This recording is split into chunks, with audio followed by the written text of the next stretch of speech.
കഴുകന്മാരും കഴുതപ്പുലികളും കുറുക്കന്മാരും ആഹരിച്ച് അവശേഷിച്ച ഒരു മനുഷ്യന്റെ ശരീരം അവിടെ ചിന്നിച്ചിതറിയ അവസ്ഥയിൽ അവിടേക്ക് വന്നവർക്ക് കാണുവാൻ സാധിച്ചു. അയാൾ ധരിച്ചിരുന്ന വസ്ത്രത്തിന്റെ അവശിഷ്ടങ്ങൾ അവിടെ നിന്നിരുന്ന കുറ്റിറോസകളുടെ മുള്ളുകളിലും അതുപോലെ മരങ്ങളുടെ വേരുകളിലും കുറ്റിക്കാടിലുമെല്ലാം തട്ടി ഉടക്കി കിടക്കുന്നു. അതിന്മേൽ രക്തം പുരണ്ട് ഉണങ്ങിയ അവസ്ഥയിലുമാണ്. അവിടെ കണ്ടെത്തിയ മനുഷ്യന്റെ ശരീര അവശിഷ്ടങ്ങളിൽ ഒരല്പം പോലും മാംസം അവർക്ക് കണ്ടെത്തുവാൻ സാധിച്ചില്ല. അവസാനത്തെ മാംസം പോലും അവിടേക്ക് കടന്നു വന്ന ചുവന്ന ശരീരവും കറുത്ത തലകളുമുള്ള ഉറുമ്പുകൾ ആഹരിച്ച് അവിടുന്ന് കടന്നു കളഞ്ഞിരുന്നു. ഇപ്പോൾ ഇവിടെ കണ്ടെത്തിയ മനുഷ്യന്റെ അവശിഷ്ടമെന്ന് പറയുവാൻ കുറച്ച് അസ്ഥികഷ്ണങ്ങൾ മാത്രമാണ് അവിടെ അവശേഷിച്ചത്. ഏകദേശം 3 ആഴ്ചയ്ക്ക് മേൽ പഴക്കമുണ്ട്. 3 ആഴ്ചക്കാലം നീണ്ടുനിന്ന തിരച്ചിലിന് ഒടുവിലാണ് അയാളുടെ മക്കൾക്ക് തന്റെ പിതാവിന്റെ ശരീരം കണ്ടെത്തുവാൻ സാധിച്ചത്. അവിടെ നിന്ന് കണ്ടെത്തിയ ശരീരം അവരുടെ പിതാവിന്റെ തന്നെയാണെന്ന് അവർ അവിടെ വെച്ച് ഉറപ്പുവരുത്തി. അതിനുശേഷം അവിടെ മിച്ചം വന്ന അസ്ഥികഷ്ണങ്ങൾ പെറുക്കിയെടുത്തുകൊണ്ട് അവർ ഗ്രാമത്തിലേക്ക് തിരികെ മടങ്ങി.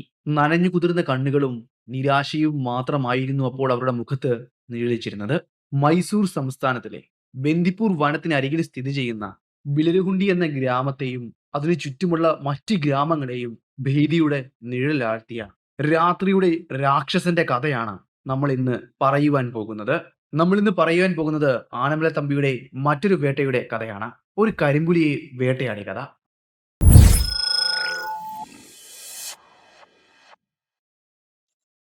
ബന്ദിപ്പൂർ വനത്തെപ്പറ്റി ഒന്ന് നോക്കിയതിനു ശേഷം നമുക്ക് തിരികെ കഥയിലേക്ക് പോകാം. ബന്ദിപ്പൂർ വനം നീലഗിരി മലനിരകളിലെ പശ്ചിമഘട്ടത്തിലാണ് സ്ഥിതി ചെയ്യുന്നത്. ബന്ദിപ്പൂർ വനം നിൽക്കുന്നത് കർണാടകത്തിലാണെങ്കിലും കേരളം തമിഴ്നാടുമായി ഇത് അതിർത്തികൾ പങ്കുവെക്കുന്നു. ഷോലിഗാസ്, കുറുംബാസ് എന്നീ ഗോത്ര വിഭാഗത്തിൽപ്പെട്ടവരെ നമുക്ക് ഇവിടെ കാണുവാൻ സാധിക്കും. അതിൽ ഏറ്റവും കൂടുതലുള്ളത് ഷോലിഗാസ് വിഭാഗത്തിൽപ്പെട്ടവരാണ്. കടുവ, ആന, പുലി, കാട്ടുപോത്തുകൾ, കരടികൾ, കേഴമാനുകൾ, പുള്ളിമാനുകൾ, കാട്ടുനായ്ക്കൾ, പിന്നെ മറ്റ് ജന്തുക്കളും അതുപോലെ 200 സ്പീഷീസിലധികം കിളികളെയും നമുക്ക് ഇവിടെ കാണുവാൻ സാധിക്കും. പ്രകൃതി ഭംഗി കൊണ്ട് അതിസമ്പന്നമാണ് ഈ വനം. അതിമനോഹരമായ പച്ചപ്പ് വിരിച്ചു നിൽക്കുന്ന മലനിരകളും വെള്ളച്ചാട്ടങ്ങളും പുൽമൈതാനികളും മൊട്ടക്കുന്നുകളും കാട്ടരുവികളും ഇടതൂർന്നു നിൽക്കുന്ന വൃക്ഷങ്ങളാലും സമ്പന്നമാണ് ഈ വനം. ഇതുകൂടാതെ ഈ വനത്തിന് പുറമെ മറ്റു വനങ്ങളുമുണ്ട്. തെക്ക് ഭാഗത്തായി വ്യാപിച്ചു കിടക്കുന്ന തമിഴ്നാട്ടിലെ മുതുമല വന്യജീവി സംരക്ഷണ കേന്ദ്രം, പിന്നെ തെക്ക് പടിഞ്ഞാറായി വ്യാപിച്ചു കിടക്കുന്ന കേരളത്തിലെ വയനാടൻ വൈൽഡ് സാനിറ്റോറിയം, വടക്ക് പടിഞ്ഞാറ് ഭാഗത്തായി നിലകൊള്ളുന്ന നാഗർഹോള നാഷണൽ പാർക്ക് എന്നിവയാൽ ചുറ്റപ്പെട്ട് കിടക്കുകയാണ് ബന്ദിപ്പൂർ വന്യജീവി സംരക്ഷണ കേന്ദ്രം. വർഷത്തിൽ 750 മില്ലിമീറ്റർ തൊട്ട് 1000 മില്ലിമീറ്റർ വരെ മഴ ഇവിടെ ലഭിക്കാറുണ്ട്.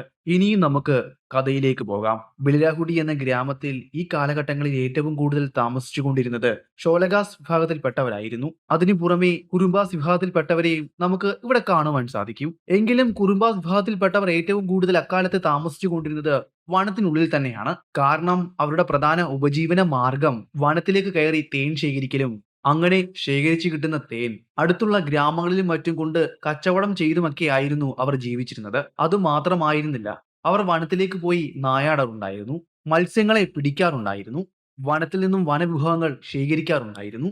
ഇതൊക്കെ കൊണ്ടായിരിക്കാം അവർ വനത്തിൽ തന്നെ ജീവിക്കുവാൻ ആഗ്രഹിച്ചത്. എന്നാൽ ഷോലഗാസ് വിഭാഗത്തിൽപ്പെട്ടവർ അങ്ങനെ ആയിരുന്നില്ല. അവർക്ക് കൃഷിരീതി നല്ലപോലെ വശമുണ്ടായിരുന്നു.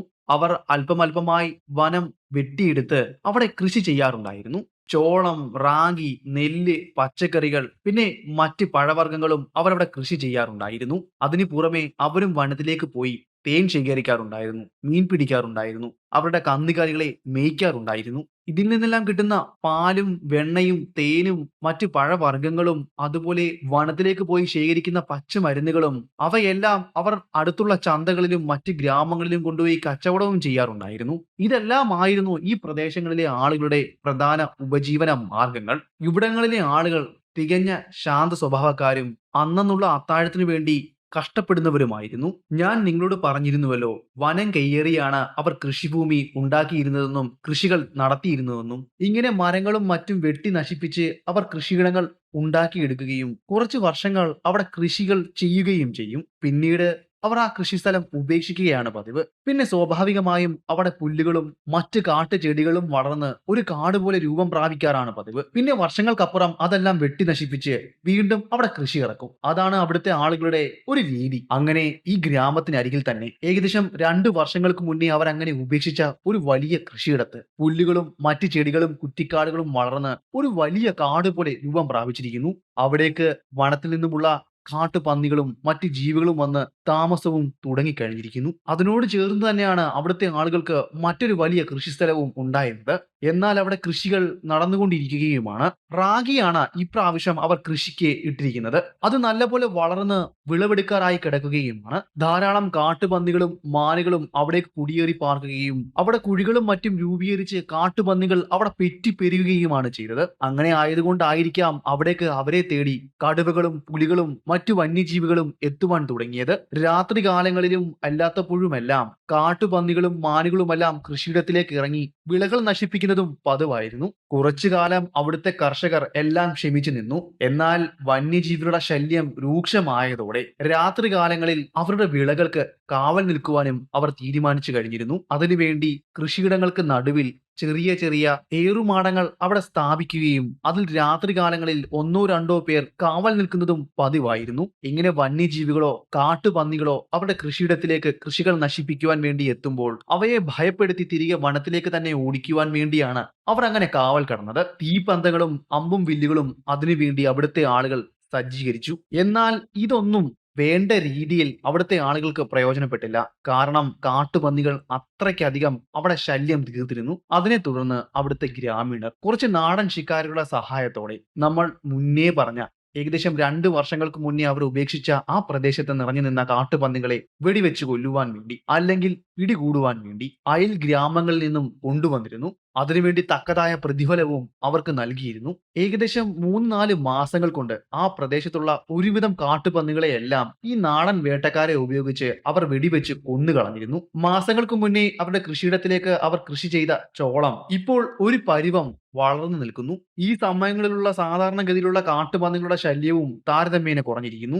അത് മാത്രമല്ല അവിടേക്ക് വന്നിരുന്ന മാനുകളുടെയും എണ്ണത്തിലും ഗണ്യമായ കുറവ് സംഭവിച്ചിരിക്കുന്നു. നമ്മളിപ്പോൾ സംസാരിച്ചു കൊണ്ടിരുന്നത് അവിടുത്തെ കർഷകരുടെ കൃഷിയെപ്പറ്റി മാത്രമാണ്. അതുകൂടാതെ കന്നുകാലികളെ മേയിച്ചുകൊണ്ട് ഒരു കൂട്ടം ചെറുപ്പക്കാർ വനത്തിലേക്ക് പോകാറുണ്ടായിരുന്നു. അവരുടെ കാര്യം നമ്മൾ പറഞ്ഞില്ല. അവിടുത്തെ ആളുകൾക്ക് നല്ല രീതിയിലുള്ള കന്നുകാലി കൃഷിയും ഉണ്ടായിരുന്നു. കന്നുകാലികളെയും കൊണ്ട് നേരം പുലരുമ്പോൾ തന്നെ അവർ അടുത്തുള്ള വനങ്ങളിലേക്ക് അവയെ മേയ്ക്കുവാൻ കൊണ്ടുപോകാറുണ്ട്. വൈകുന്നേരമാകുമ്പോഴേക്കും തിരികെ കൊണ്ടുവരാറുമുണ്ട്.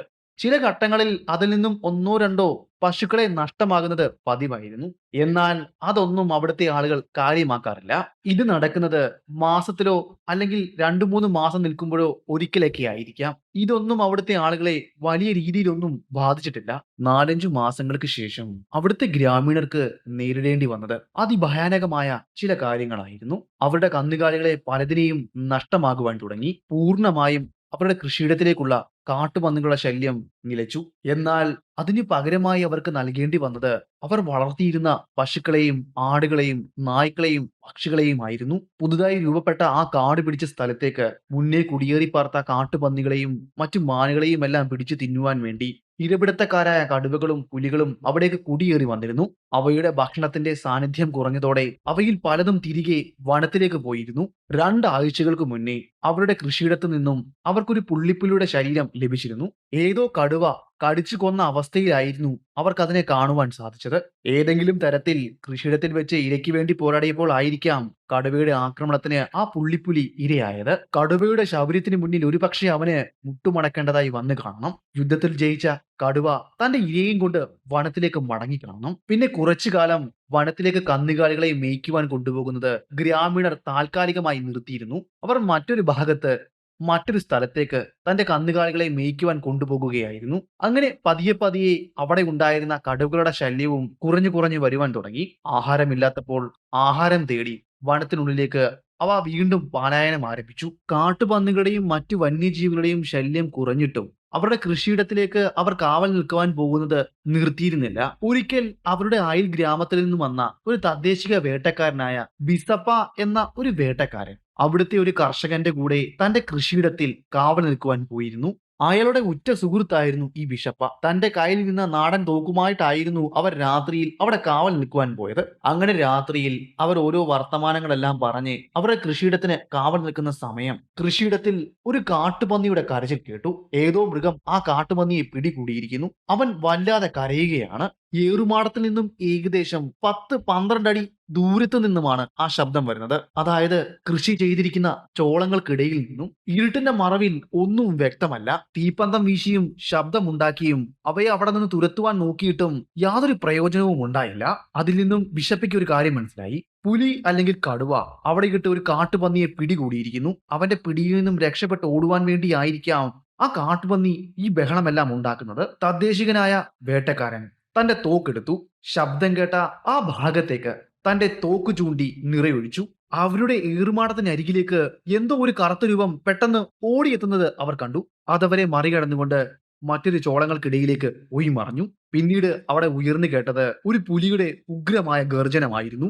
ഇതെല്ലാം നടക്കുന്നത് സെക്കൻഡുകൾ മാത്രം വ്യത്യാസത്തിലാണ്. വെടിയുതിർത്തതും പുലിയുടെ ഗർജനം ഉയർന്നു കേട്ടതും ആ കാട്ടുപന്നി അവർക്കരികിലൂടെ ഓടിപ്പോയതും എല്ലാം ഒരുമിച്ചായിരുന്നു. ഗർജനത്തിൽ നിന്ന് തന്നെ അതൊരു പുലിയുടെ ഗർജനമാണെന്ന് അയാൾ മനസ്സിലാക്കിയിരുന്നു. അവന്റെ ദേഹത്ത് തന്റെ തിര തറച്ചു കയറിയിരിക്കുന്നു. പക്ഷെ എവിടെയാണെന്ന് അവന് മനസ്സിലായില്ല. ഭയവും പേടിയും അവരെ വല്ലാതെ പിടികൂടിയിരിക്കുന്നു. തന്റെ തിരയിൽ നിന്നും മുറിവേറ്റ ആ പുലിക്ക് വേണമെങ്കിൽ അവരുടെ അരികിലേക്ക് ഓടി വന്ന് ഈറുമാടത്തിൽ ഇരിക്കുന്ന അവരെ എളുപ്പത്തിൽ ആക്രമിച്ച് കൊലപ്പെടുത്തുവാൻ സാധിക്കും. എന്നാൽ അതിന് ആ പുലി ശ്രമിച്ചില്ല. അവൻ തിരിഞ്ഞ് ഈറുമാടത്തിൽ നിന്നും വിപരീതമായ ദിശയിൽ ഓടിപ്പോകുന്നതാണ് അവർ കാണുവാൻ സാധിച്ചത്. ചോളത്തിന്റെ അനക്കവും കുലുക്കവും എല്ലാം അതവർക്ക് വ്യക്തമായി കാട്ടിക്കൊടുത്തു. പേടിച്ചു വിറച്ച കർഷകനും ആ വേട്ടക്കാരനും അന്നത്തെ രാത്രിയിൽ ഒരു പോള കണ്ണുപോലും അടയ്ക്കാതെ നിശബ്ദനായി പേടിച്ചു വിറച്ചിരുന്നു. മുറിവേറ്റ മൃഗം അതിക്രൂരനാണ്. ഒരു പക്ഷെ അവൻ പകരം വീട്ടുവാൻ വേണ്ടി അവിടേക്ക് തിരികെ വന്നേക്കാം, അവരെ ആക്രമിച്ചേക്കാം എന്ന ഭയമാണ് അവരെ വല്ലാതെ അലട്ടിയിരുന്നത്. സൂര്യന്റെ പ്രകാശം ആദ്യ കിരണങ്ങൾ ആ കൃഷിയിടത്തിലേക്ക് വന്നു പതിഞ്ഞപ്പോൾ തന്നെ അവർ ഇരുവരും വളരെ വേഗം തന്നെ ആ ഏറുമാടത്തിൽ നിന്നും താഴേക്ക് ഇറങ്ങുകയും ഗ്രാമത്തിലേക്ക് പോകുകയും ചെയ്തു. അവിടെ നടന്ന സംഭവങ്ങൾ ഗ്രാമീണരോട് പറഞ്ഞു. 2-3 പേരെയും കൂട്ടി സംഭവം നടന്ന സ്ഥലത്തേക്ക് വരികയും അവിടെ അവർ പരിശോധിക്കുകയും ചെയ്തു. അവിടെ അവർ പരിശോധിച്ചതിൽ നിന്നും അവർക്ക് മനസ്സിലാക്കുവാൻ സാധിച്ചത് കുറച്ച് ചോളം മറിഞ്ഞു കിടന്നിരുന്നു. അതിന് പുറത്തെല്ലാം രക്തം പറ്റിപ്പിടിച്ചിരിക്കുന്നു. ഒരു പക്ഷേ അത് കാട്ടുപന്നിയുടെ രക്തമായിരിക്കാം. എന്നാൽ കുറച്ച് മുന്നിലേക്ക് നടന്നപ്പോൾ ഇന്നലെ അവർ അറിഞ്ഞ അവരുടെ ഏറുമാടം നിൽക്കുന്ന എതിർഭാഗത്തേക്ക് രക്തത്തുള്ളി നീണ്ടു പോകുന്നത് അവർക്ക് കാണുവാൻ സാധിച്ചു. അതിൽ നിന്നും ഒരു കാര്യം വളരെ വ്യക്തമായി തന്നെ അവർക്ക് മനസ്സിലായി. അയാൾ വെച്ച ലക്ഷ്യമില്ലാത്ത ആ തിര ആ മൃഗത്തെ മുറിവേൽപ്പിച്ചിരിക്കുന്നു. മാരകമായ മുറിവാണ് അവന്റെ ശരീരത്തിൽ ഉണ്ടായിരിക്കുന്നതെങ്കിൽ തീർച്ചയായും ഇതിനോടകം അവൻ മരിച്ചിരിക്കും. ഇല്ലെങ്കിൽ അവൻ ഭയപ്പെട്ട് വനത്തിൽ എവിടേക്കോ ഓടി മറഞ്ഞിരിക്കും. ഇനി ഒരിക്കലും ഇവിടേക്ക് അവൻ തിരികെ വരില്ല. ഈ കോലാഹലങ്ങളെല്ലാം അവിടെ ഉണ്ടാക്കി വെച്ച ആ നാടൻ വേട്ടക്കാരൻ പിന്നീട് ഒരു നിമിഷം പോലും അവിടെ നിന്നില്ല.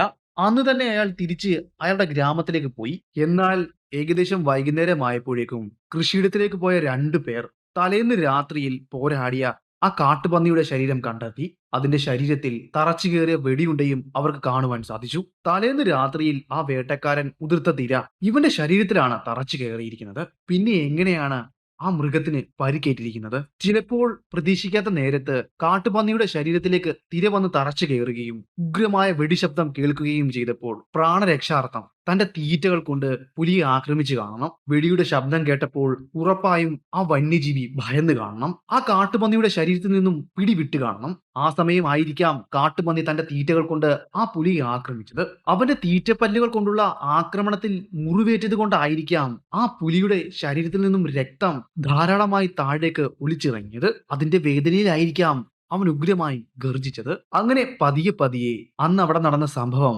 എല്ലാവരും മറന്നു.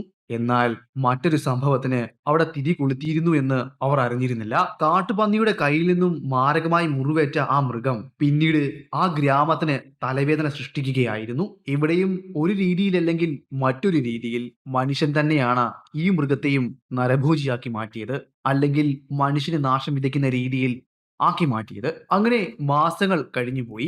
ഗ്രാമത്തിലെ ആളുകൾ വീണ്ടും തങ്ങളുടെ കന്നുകാലികളെയും കൊണ്ട് ഗ്രാമത്തിന്റെ അരികിലെ വനത്തിൽ മേയ്ക്കുവാൻ പോയി. കാട്ടുപന്നികളുടെയും മറ്റു മൃഗങ്ങളുടെയും ശല്യം കുറഞ്ഞു വന്നു. അങ്ങനെ ഒരു ദിവസം വൈകുന്നേരമായി കന്നുകാലികളെ മേയ്ക്കുവാൻ കൊണ്ടുപോയ ഇടയൻ ഓടിക്കിതച്ചുകൊണ്ട് ഗ്രാമത്തിലേക്ക് എത്തി. തന്റെ കന്നുകാലി കൂട്ടത്തിൽ നിന്നും ഒരു കന്നുകാലിയെ കാണാനില്ല എന്ന വാർത്തയായിരുന്നു അവൻ അവരോട് പങ്കുവച്ചത്.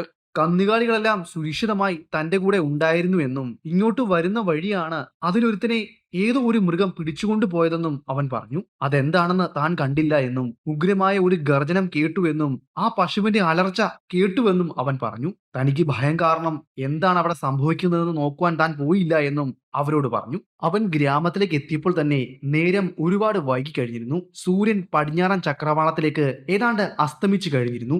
ഗ്രാമത്തിലേക്കും മലനിരകളിലേക്കും വനങ്ങളിലേക്കുമെല്ലാം പതിയെ ഇരുട്ട് പിടിമുറുക്കുവാനും തുടങ്ങിക്കഴിഞ്ഞിരുന്നു. രാത്രിയിൽ അവിടേക്ക് അതിനെ തിരുക്കി പോകുന്നത് പന്തികേടാണെന്ന് അവിടുത്തെ ഗ്രാമീണർക്ക് അറിയാമായിരുന്നു. അതിനാൽ തന്നെ പിറ്റേന്ന് രാവിലെ സൂര്യൻ ഉദിക്കുന്നത് വരെ അവർ കാത്തിരുന്നു. സൂര്യൻ ഉദിച്ച സമയം ഇടയനെയും കൊണ്ട് കാണാതായ കന്നുകാലിയെ തിരക്കി പോയിരുന്നു.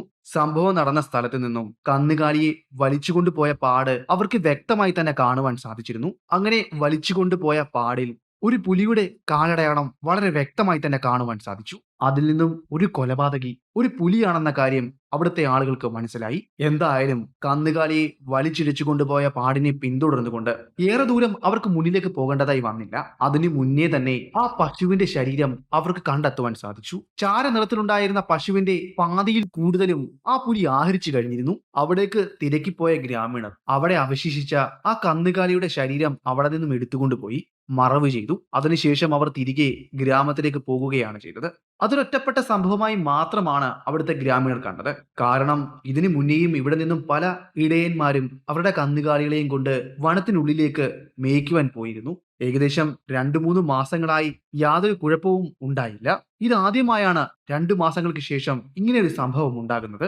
ഗ്രാമത്തിൽ നിന്നും മറ്റൊരിടയൻ അയാളുടെ ഏകദേശം 25 കന്നുകാലിയും കൊണ്ട് വനത്തിന്റെ മറ്റൊരു ഭാഗത്തേക്ക് അവയെ മേയ്ക്കുവാൻ കൊണ്ടുപോയിരുന്നു. സമയം ഇപ്പോൾ ഏകദേശം വൈകുന്നേരമായി കഴിഞ്ഞിരുന്നു. കന്നുകാലികളെ തിരിച്ചു കൂട്ടി ഗ്രാമത്തിലേക്ക് വരുവാൻ അദ്ദേഹം ഒരുങ്ങുന്ന സമയമാണ് ഇത് സംഭവിച്ചത്. അദ്ദേഹത്തിന്റെ കൂടെ ആരും ഉണ്ടായിരുന്നില്ല. താൻ ഒറ്റയ്ക്കാണ് താൻ നയിച്ചു കൊണ്ടുപോയ 25 പശുക്കളെയും തടുത്തുകൂട്ടി ഒന്നിച്ച് ഗ്രാമത്തിലേക്ക് കൊണ്ടുപോയത്. കന്നുകാലികളെ ഏറ്റവും പുറയിലായിട്ടാണ് അദ്ദേഹം അതിനെ തെളിച്ചുകൊണ്ട് നടന്നുകൊണ്ടിരുന്നത്. പെട്ടെന്നാണ് ഒരു സംഭവം അവിടെ നടന്നത്. അയാൾ ഗ്രാമത്തിലേക്ക് നടന്നുകൊണ്ടുപോയ കാട്ടുവഴിയുടെ ഒരു അരികിൽ നിന്നും ഒരു കുറ്റിക്കാടിനകത്തു നിന്നും ഏതോ ഒരു കറുത്ത രൂപം തന്റെ കന്നുകാലിയുടെ മുകളിലേക്ക് ചാടി വീഴുകയും അതിലൊന്നിനെ കടിച്ച് അവിടെ ഇട്ട് കൊലപ്പെടുത്തുകയും ചെയ്തു. അതിന്റെ കോലാഹലത്തിലും ശബ്ദത്തിലുമായിരിക്കാം മറ്റു പശുക്കൾ ചിതറി ഓടിയത്. ഭയം കാരണം താനും ഓടി. തന്റെ പശുക്കിടാവിനെ കടിച്ചു കൊന്ന ആ കറുത്ത രൂപം അതിനെയും വലിച്ചുകൊണ്ട് അടുത്തുണ്ടായിരുന്ന ഒരു കുറ്റിക്കാടിനകത്തേക്ക് കയറി പോകുന്നത് അദ്ദേഹം കണ്ടു. അയാൾ എടുത്തു പറഞ്ഞു അതൊരു കറുത്ത രൂപമായിരുന്നു. ഒരു പുലിയുടെ രൂപസാദൃശ്യം വരും, അതേ വലിപ്പം. എന്നാൽ ഇങ്ങനെ ഒരു ജീവിയെ ഇതിനു മുന്നേ ഒന്നും ആ വനപ്രദേശത്ത് താൻ കണ്ടിട്ടില്ല എന്നും അയാൾ പറഞ്ഞു. ഇതിന്റെ രൂപവും ഭാവവും എല്ലാം അയാൾ അവിടെ ഉണ്ടായിരുന്ന ഗ്രാമീണരോട് വർണ്ണിച്ചു കൊടുത്തു. അതെല്ലാം കേട്ട ഗ്രാമീണരുടെ മനസ്സിൽ ഭയമാണ് തോന്നിയത്. പുലികളെ അവർ കണ്ടിട്ടുണ്ട്, കരടികളെയും കണ്ടിട്ടുണ്ട്. അതുമാത്രമല്ല കാട്ടിലെ ഭയങ്കരനായ കടുവകളെയും അവർ കണ്ടിട്ടുണ്ട്. എന്നാൽ ഇതിപ്പോൾ ഏതാണ് പുതിയൊരു ജീവി? ഗ്രാമത്തിലെ പഴയ തലമുറയിൽപ്പെട്ടവർ പറഞ്ഞു അത് കറുത്ത പുലികളാണ്. ഞാൻ കേട്ടിട്ടേ ഉള്ളൂ, ഞങ്ങൾക്ക് കേട്ട് കേൾവിയേ ഉള്ളൂ. ഞങ്ങളുടെ അച്ഛന്മാരും മുത്തച്ഛന്മാരും പറഞ്ഞു മാത്രമുള്ള അറിവാണ് ഞങ്ങൾക്കുള്ളത്. വനത്തിൽ കറുത്ത നിറമുള്ള ഒരു പുലി ഉണ്ടെന്നും അവൻ ഭയങ്കരനാണെന്നും ഇരുട്ടിൽ അവനെ കാണാൻ കഴിയില്ല എന്നുമെല്ലാമാണ് തങ്ങളുടെ പൂർവികർ തങ്ങളോട് പറഞ്ഞതെന്നും അയാൾ പറഞ്ഞു. അവൻ നിസാരക്കാരനല്ലെന്നും ഏറ്റവും വലിയ അപകടകാരിയാണെന്നും പറഞ്ഞു. ഇതിനു പുറമെ പല രീതിയിലുള്ള പല കഥകളും അതിനെപ്പറ്റി പറയുവാനും ആളുകൾ തുടങ്ങി. രാത്രി കാലങ്ങളിലാണ് ഇറങ്ങുന്നതത്രേ. അത് പുലിയുടെ പ്രേതമാണത്രേ. അങ്ങനെയൊന്നും അതിനെ കാണാൻ പറ്റില്ല. അതിനെ കണ്ടാൽ പിന്നെ ജീവിതത്തിലേക്ക് തിരിച്ചു വരാനും കഴിയില്ല. ഇങ്ങനെ പല കഥകളും പറഞ്ഞു. പല പല മന്ത്രവാദികളുടെ മന്ത്രവാദത്തിന്റെ ഫലമായിരിക്കാം ഇതെന്നും മന്ത്രവാദികൾ പിടികൂടുന്ന പുലികളുടെ കഴുത്തിൽ ചരട് കെട്ടി അവയെ ഇങ്ങനെയാക്കുന്നതാണെന്നുമെല്ലാം പല കഥകളും പലരും അവിടെ പറഞ്ഞ് പരത്തുവാൻ തുടങ്ങി. ഇതെല്ലാം കേൾക്കുന്ന അവിടുത്തെ ഗ്രാമീണരുടെ മനസ്സിൽ ഭീതിയും ഭയവും ഇരട്ടിച്ചിരട്ടിച്ച് കയറുവാൻ തുടങ്ങി. ഈ കാലങ്ങളിലൊന്നും അവന്റെ ശല്യം ഗ്രാമത്തിലേക്ക് വന്നിരുന്നില്ല. ഗ്രാമത്തിന് പുറത്തെ വനങ്ങളിലും മറ്റ് പ്രദേശങ്ങളിലുമാണ് അവൻ വിഹരിച്ചു നടന്നിരുന്നത്. കന്നുകാലികളെ മാത്രമായിരുന്നു അതുവരെ അവൻ കൊലപ്പെടുത്തി ആഹാരമാക്കിക്കൊണ്ടിരുന്നത്. പിറ്റേന്ന് രാവിലെയും അവൻ പിടിച്ചിട്ട കന്നുകാലിയെ തെരഞ്ഞു പോയവർക്ക് അതിന്റെ ശരീരം കണ്ടെത്തുവാൻ സാധിച്ചു. മിച്ചം വന്ന ശരീരം അവർ മറവ് ചെയ്യുകയും ചെയ്തു. അവിടെയും അവർക്ക് കാണുവാൻ സാധിച്ചത് 2-3 ദിവസങ്ങൾക്കപ്പുറം അവർ കണ്ടെത്തിയ അതേ പുലിയുടെ അതേ കാലടയാളം തന്നെയായിരുന്നു. അന്ന് നടന്ന സംഭവത്തിലും ഇന്ന് നടന്ന സംഭവത്തിന് പിന്നിലും ഒരേ പുലി തന്നെയാണെന്ന നിഗമനത്തിൽ അവിടുത്തെ ആളുകൾ എത്തിച്ചേരുകയും ചെയ്തു. രണ്ട് സംഭവങ്ങൾ തുടർച്ചയായി ഉണ്ടായതോടെ വീണ്ടും വനത്തിനുള്ളിലേക്ക് കന്നുകാലികളെ മേയ്ക്കുവാൻ കൊണ്ടുപോകുന്നത് അവിടുത്തെ ആളുകൾ പൂർണ്ണമായും നിർത്തി. കന്നുകാലിയെ കുറച്ചുനാൾ അവരുടെ ഗ്രാമത്തിൽ തന്നെ അഴിച്ചുവിടുകയും അവർക്ക് വേണ്ട പുല്ലുകളും മറ്റും അരിഞ്ഞുകൊണ്ട് കൊടുക്കുകയും ചെയ്തു. മറ്റു ചിലർ മറ്റു സ്ഥലങ്ങളിലേക്ക് കന്നുകാലികളെ മേയ്ക്കുവാനും കൊണ്ടുപോയി. പൂർണ്ണമായും അവർ വനത്തിലേക്ക് കന്നുകാലികളെ മേയ്ക്കുവാൻ കൊണ്ടുപോകുന്നത് നിർത്തിക്കഴിഞ്ഞിരുന്നു. സ്വാഭാവികമായും ആ പുലിക്ക് കിട്ടിക്കൊണ്ടിരുന്ന തന്റെ ഇരകളെ നഷ്ടമാകുവാൻ തുടങ്ങി. അവന് വിശപ്പും ദേഷ്യവും വർദ്ധിച്ചു വന്നു. അതുവരെ ഗ്രാമത്തിലേക്ക് പ്രത്യക്ഷപ്പെടാതിരുന്ന ആ കരിമ്പുലി ഒരിക്കൽ ഒരു രാത്രിയിൽ ഇരുട്ടിന്റെ മറവിൽ ആ ഗ്രാമത്തിലേക്ക് കടന്നു വരികയും ഗ്രാമത്തിലെ കൃഷ്ണപപ്പ എന്ന ആളുടെ കന്നുകാലികളിൽ ഒന്നിനെ പിടികൂടുകയും ഗ്രാമത്തിൽ നിന്നും അതിനെ വലിച്ചിഴച്ചുകൊണ്ട് വനത്തിലേക്ക് കൊണ്ടുപോവുകയും ചെയ്തു. കന്നുകാലിയെ കൊലപ്പെടുത്തിയ ശേഷം അവൻ ഉച്ചത്തിൽ ഗർജിച്ചിരുന്നു. ഒരു പക്ഷെ അവന്റെ ഗർജനം കേട്ടുകൊണ്ടായിരിക്കണം ഗ്രാമത്തിലെ ആരും തന്നെ പുറത്തേക്ക് ഇറങ്ങി വരുവാൻ മടിച്ചത്. പിറ്റേന്ന് കാലത്തും അവരുടെ ഗ്രാമത്തിനുള്ളിലേക്ക് നടന്നു വന്ന ആ പുലിയുടെ കാൽപ്പാടുകൾ അവിടുത്തെ ആളുകൾക്ക് കാണുവാൻ സാധിച്ചിരുന്നു. അതിനിടയിൽ കൃഷ്ണപപ്പ പറഞ്ഞു, ഞാൻ തന്റെ കുടിലിന്റെ ജനാലയ്ക്കുള്ളിലൂടെ പുറത്തേക്ക് നോക്കിയിരുന്നു. തനിക്കൊന്നും കാണുവാൻ സാധിച്ചില്ല. തന്റെ വെളുത്ത കന്നുകാലിയെ ഒരിരുട്ട് വലിച്ചിടിച്ചു കൊണ്ടുപോകുന്ന കാഴ്ച മാത്രമാണ് അദ്ദേഹത്തിന് കാണുവാൻ സാധിച്ചതെന്നും അയാൾ പറഞ്ഞു. വീണ്ടും പല പല കെട്ടുകഥകൾ അതിനെപ്പറ്റി അവിടെ പരക്കുവാൻ തുടങ്ങി. ഇത് പുലിയുടെ ആത്മാവാണെന്നും അല്ലെങ്കിൽ ഏതോ ഒരു മന്ത്രവാദിക്ക് വേണ്ടി അവൻ ഇങ്ങനെയൊക്കെ ചെയ്യുകയുമാണെന്നുമെല്ലാമാണ് അവിടുത്തെ ആളുകൾ വിശ്വസിച്ചിരുന്നത്. പതിയെ പതിയെ കന്നുകാലികളിൽ നിന്നും മനുഷ്യനേക്കുള്ള ദൂരം അത് കുറഞ്ഞു കുറഞ്ഞു വരികയായിരുന്നു. ഒരിക്കൽ ബെല്ലൂരു ഹിന്ദി എന്ന ഗ്രാമത്തിൽ നിന്നും ഒരു കച്ചവടക്കാരൻ കൊട്ടാനഹള്ളി എന്ന ഗ്രാമത്തിലേക്ക് പോയിരുന്നു. അവിടുത്തെ ചന്തയിൽ കച്ചവടം നടത്തുവാൻ വേണ്ടിയായിരുന്നു അദ്ദേഹം പോയത്. അദ്ദേഹം ശേഖരിച്ച തേനും വെണ്ണയും മറ്റു ഉൽപ്പന്നങ്ങളുമായിരുന്നു അദ്ദേഹം ആ ചന്തയിൽ വിറ്റഴിച്ചത്. അദ്ദേഹത്തിന്റെ സാധനങ്ങളെല്ലാം വിറ്റഴിച്ച ശേഷം ഏകദേശം വൈകുന്നേരം കഴിഞ്ഞതോടെയാണ് അദ്ദേഹം അവിടെ നിന്നും തിരികെ പുറപ്പെട്ടത്. സമയം ഏകദേശം 7 മണി കഴിഞ്ഞു കാണണം. അദ്ദേഹവും അദ്ദേഹത്തിന്റെ 2 മക്കളും തീപ്പന്തങ്ങളും കത്തിച്ചു വെച്ചുകൊണ്ട് കൊട്ടാനഹള്ളിയിൽ നിന്നും തങ്ങളുടെ ഗ്രാമത്തിലേക്കുള്ള വഴിമധ്യയിലാണ്. രാത്രിയാണ്, കൂരിരുട്ടാണ്. വനത്തിലൂടെയാണ് അവർ യാത്ര ചെയ്ത് വന്നുകൊണ്ടിരിക്കുന്നത്. മാസത്തിലൊരിക്കൽ ഇങ്ങനെയുള്ള കച്ചവടത്തിന് വേണ്ടി അവർ കൊട്ടാനഹള്ളി എന്ന ഗ്രാമത്തിലേക്ക് പോകാറുള്ളതാണ്. ഇതേ സമയത്ത് തന്നെയാണ് ആ ഗ്രാമത്തിൽ നിന്നും അവർ തിരികെ മടങ്ങി വന്നുകൊണ്ടിരിക്കുന്നത്. ഏകദേശം 9 മണി 10 ആകുമ്പോഴേക്കുമാണ് അവർ അവരുടെ സ്വന്തം ഗ്രാമത്തിൽ എത്തിച്ചേരുകയുള്ളൂ. അതിനാൽ തന്നെ അവർ മൂവരുടെയും മുഖത്ത് യാതൊരു മുഖഭാവങ്ങളോ ഭയമോ ഒന്നും ഉണ്ടായിരുന്നില്ല. ഇന്ന് നടത്തിയ കച്ചവടത്തെ പറ്റിയായിരുന്നു അവർ പൂർണ്ണമായും അവിടെ സംസാരിച്ചു കൊണ്ടിരുന്നത്. അവർ നല്ല ആഹ്ലാദത്തിലാണ്. ഇത്തവണ അവർ തിരികെ മടങ്ങി വരുന്ന വഴിയിൽ അവരുടെ ഭണ്ഡാരത്തിൽ യാതൊരു സാധനങ്ങളും ഉണ്ടായിരുന്നില്ല, മറിച്ച് പണം മാത്രമായിരുന്നു. ഇത്തവണ അവർ കൊണ്ടുപോയ ഉൽപ്പന്നങ്ങൾ മുഴുവൻ അവർക്ക് വിറ്റഴിക്കുവാൻ സാധിച്ചു. ആ സന്തോഷം അവർക്ക് പറഞ്ഞറിയിക്കുന്നതിനും അപ്പുറമായിരുന്നു. അയാളുടെ 2 കുട്ടികൾ മുന്നിലും അയാൾ പിന്നിലുമായി നടന്നു. അയാളുടെ മക്കൾക്ക് ഏകദേശം 18-20 വയസ്സ് പ്രായമുണ്ട്. അദ്ദേഹത്തിന് ഏകദേശം 60-ന് മുകളിൽ പ്രായമുണ്ട്. വാർദ്ധക്യം അയാളെ നല്ലപോലെ പിടികൂടിയിരുന്നു. അയാളുടെ നടപ്പിന് വേഗത പതിയെ പതിയെ കുറഞ്ഞു വരുവാൻ തുടങ്ങിയിരുന്നു. തന്റെ കുട്ടികളുടെ ഒപ്പം പിടിച്ചു നടക്കുവാൻ അദ്ദേഹത്തിന് കഴിഞ്ഞിരുന്നില്ല. എങ്കിലും അദ്ദേഹം പരമാവധി അതിന് ശ്രമിക്കുന്നുണ്ട്. അങ്ങനെ സമയം ഏകദേശം 9 മണിയായി കാണണം. തങ്ങളുടെ ഗ്രാമത്തിലേക്ക് എത്തുവാൻ ഏകദേശം 3 മൈലുകൾ ബാക്കി നിൽക്കെ അയാളും തന്റെ കുട്ടികളും തമ്മിലുള്ള ദൂരം ഇപ്പോൾ ഏകദേശം 200 അടിയിൽ കൂടുതലായി. അങ്ങനെ കുറച്ചു ദൂരം കൂടി മുന്നിലേക്ക് പോയി കാണണം. പിന്നിൽ നിന്നും ഉച്ചത്തിലുള്ള തന്റെ പിതാവിന്റെ അലർച്ച കേട്ട് കുട്ടികൾ ഭയന്നു. അവർ തിരിഞ്ഞു നോക്കിയപ്പോൾ അവർക്ക് കാണുവാൻ സാധിച്ചത് തങ്ങളുടെ പിതാവിന്റെ കയ്യിലിരുന്ന തീപ്പന്തം നിലത്ത് കിടക്കുന്നതും അതിന്റെ മങ്ങിയ വെളിച്ചത്തിൽ തിളങ്ങുന്ന 2 മഞ്ഞ കണ്ണുകളുമാണ്. വാർദ്ധക്യം പിടികൂടിയ തന്റെ പിതാവിനെയും കൊണ്ട് ആ മഞ്ഞ കണ്ണുകൾ വനത്തിലേക്ക് മറയുന്ന കാഴ്ചയാണ് പിന്നീട് അവർക്ക് കാണുവാൻ സാധിച്ചത്. വനത്തിൽ എവിടേക്കാണ് അവൻ പോയി മറിഞ്ഞതെന്ന് അവർക്ക് അറിയുവാൻ സാധിച്ചില്ല. അവരെ കൊണ്ടാവും വേഗം അവർ ആ തീപ്പന്തത്തിന്റെ അടുത്തേക്ക് ഓടിയടുത്തു. എന്നാൽ അതിനു ചുറ്റും രക്തത്തുള്ളികളല്ലാതെ മറ്റൊന്നും അവർക്ക് കാണുവാൻ സാധിച്ചില്ല. ആ ഇരുട്ടിൽ എവിടേക്കാണ് തന്റെ പിതാവിനെ അവൻ വലിച്ചിഴച്ചുകൊണ്ട് പോയതെന്നും അവർക്ക് കാണുവാൻ സാധിച്ചില്ല. അവരവിടേക്ക് എത്തിയപ്പോഴേക്കും തന്റെ പിതാവിന്റെ ഞരക്കവും അവസാനിച്ചു കഴിഞ്ഞിരുന്നു. ഒരു തുണ്ട് വെളിച്ചമില്ലാത്ത ആ രാത്രിയിൽ ഇത്രയും വലിയ വനത്തിൽ തങ്ങളുടെ പിതാവിനെ എവിടെ പോയി അന്വേഷിക്കുവാനാണ്? പിന്നെ അല്പസമയം പോലും അമാന്തിച്ചു നിൽക്കുവാൻ അവരെ കൊണ്ടായില്ല. അവരെ കൊണ്ടാകുന്ന വേഗം അവർ അവരുടെ ഗ്രാമത്തിലേക്ക് ഓടി. ഏകദേശം നിർത്താതെയുള്ള ഓട്ടത്തിൽ 10 മണി ആയതോടെ അവർ ഗ്രാമത്തിന്റെ കവാടത്തിൽ എത്തിച്ചേർന്നു. ഉച്ചത്തിലുള്ള നിലവിളിയും കരച്ചിലുമായാണ് അവർ ആ ഗ്രാമത്തിലേക്ക് ഓടിച്ചെന്നത്. ഗ്രാമത്തിലെ ആളുകൾ അവരുടെ ഉച്ചത്തിലുള്ള കരച്ചിൽ കേട്ട് പുറത്തേക്കിറങ്ങി. സംഭവം എന്താണെന്ന് അന്വേഷിച്ചു. നടന്നത് വ്യക്തമായി തന്നെ അവർ അവിടുത്തെ ഗ്രാമീണരോട് പറഞ്ഞു. ഇരുട്ടിലെ രാക്ഷസൻ തങ്ങളുടെ പിതാവിനെ പിടിച്ചുകൊണ്ടുപോയി എന്നാണ് അവർ പറഞ്ഞത്. അതിനു മുന്നേ ഇതുവരെയും ആ ഗ്രാമത്തിൽ ഒരു നരവേട്ട അരങ്ങേറിയിരുന്നില്ല. എന്നാൽ ഇന്ന് അതിനും തുടക്കമിട്ടിരിക്കുന്നു. പതിവ് പോലെ തന്നെ സൂര്യൻ ഉദിച്ചു കഴിഞ്ഞ് പിറ്റേ ദിവസം രാവിലെയും അവിടെ നിന്നും ഒരു സംഘം ആളുകൾ തങ്ങളെ കൊണ്ടാകുന്ന വിധം ആയുധങ്ങളുമായി സംഭവം നടന്ന സ്ഥലത്തേക്ക് പോയി. അയാളുടെ മക്കൾ പറഞ്ഞത് ശരിയാണ്. അത് ശരിവെക്കുന്ന രീതിയിലായിരുന്നു രക്തപ്പാടുകളും കാലടയാളങ്ങളും മറ്റു ചില പാടുകളും അവിടെ കാണപ്പെട്ടത്. അത് വലിച്ചിഴച്ചു കൊണ്ടുപോകുന്നത് റോഡിന്റെ ഇടത് സൈഡിലൂടെ താഴേക്കാണ്.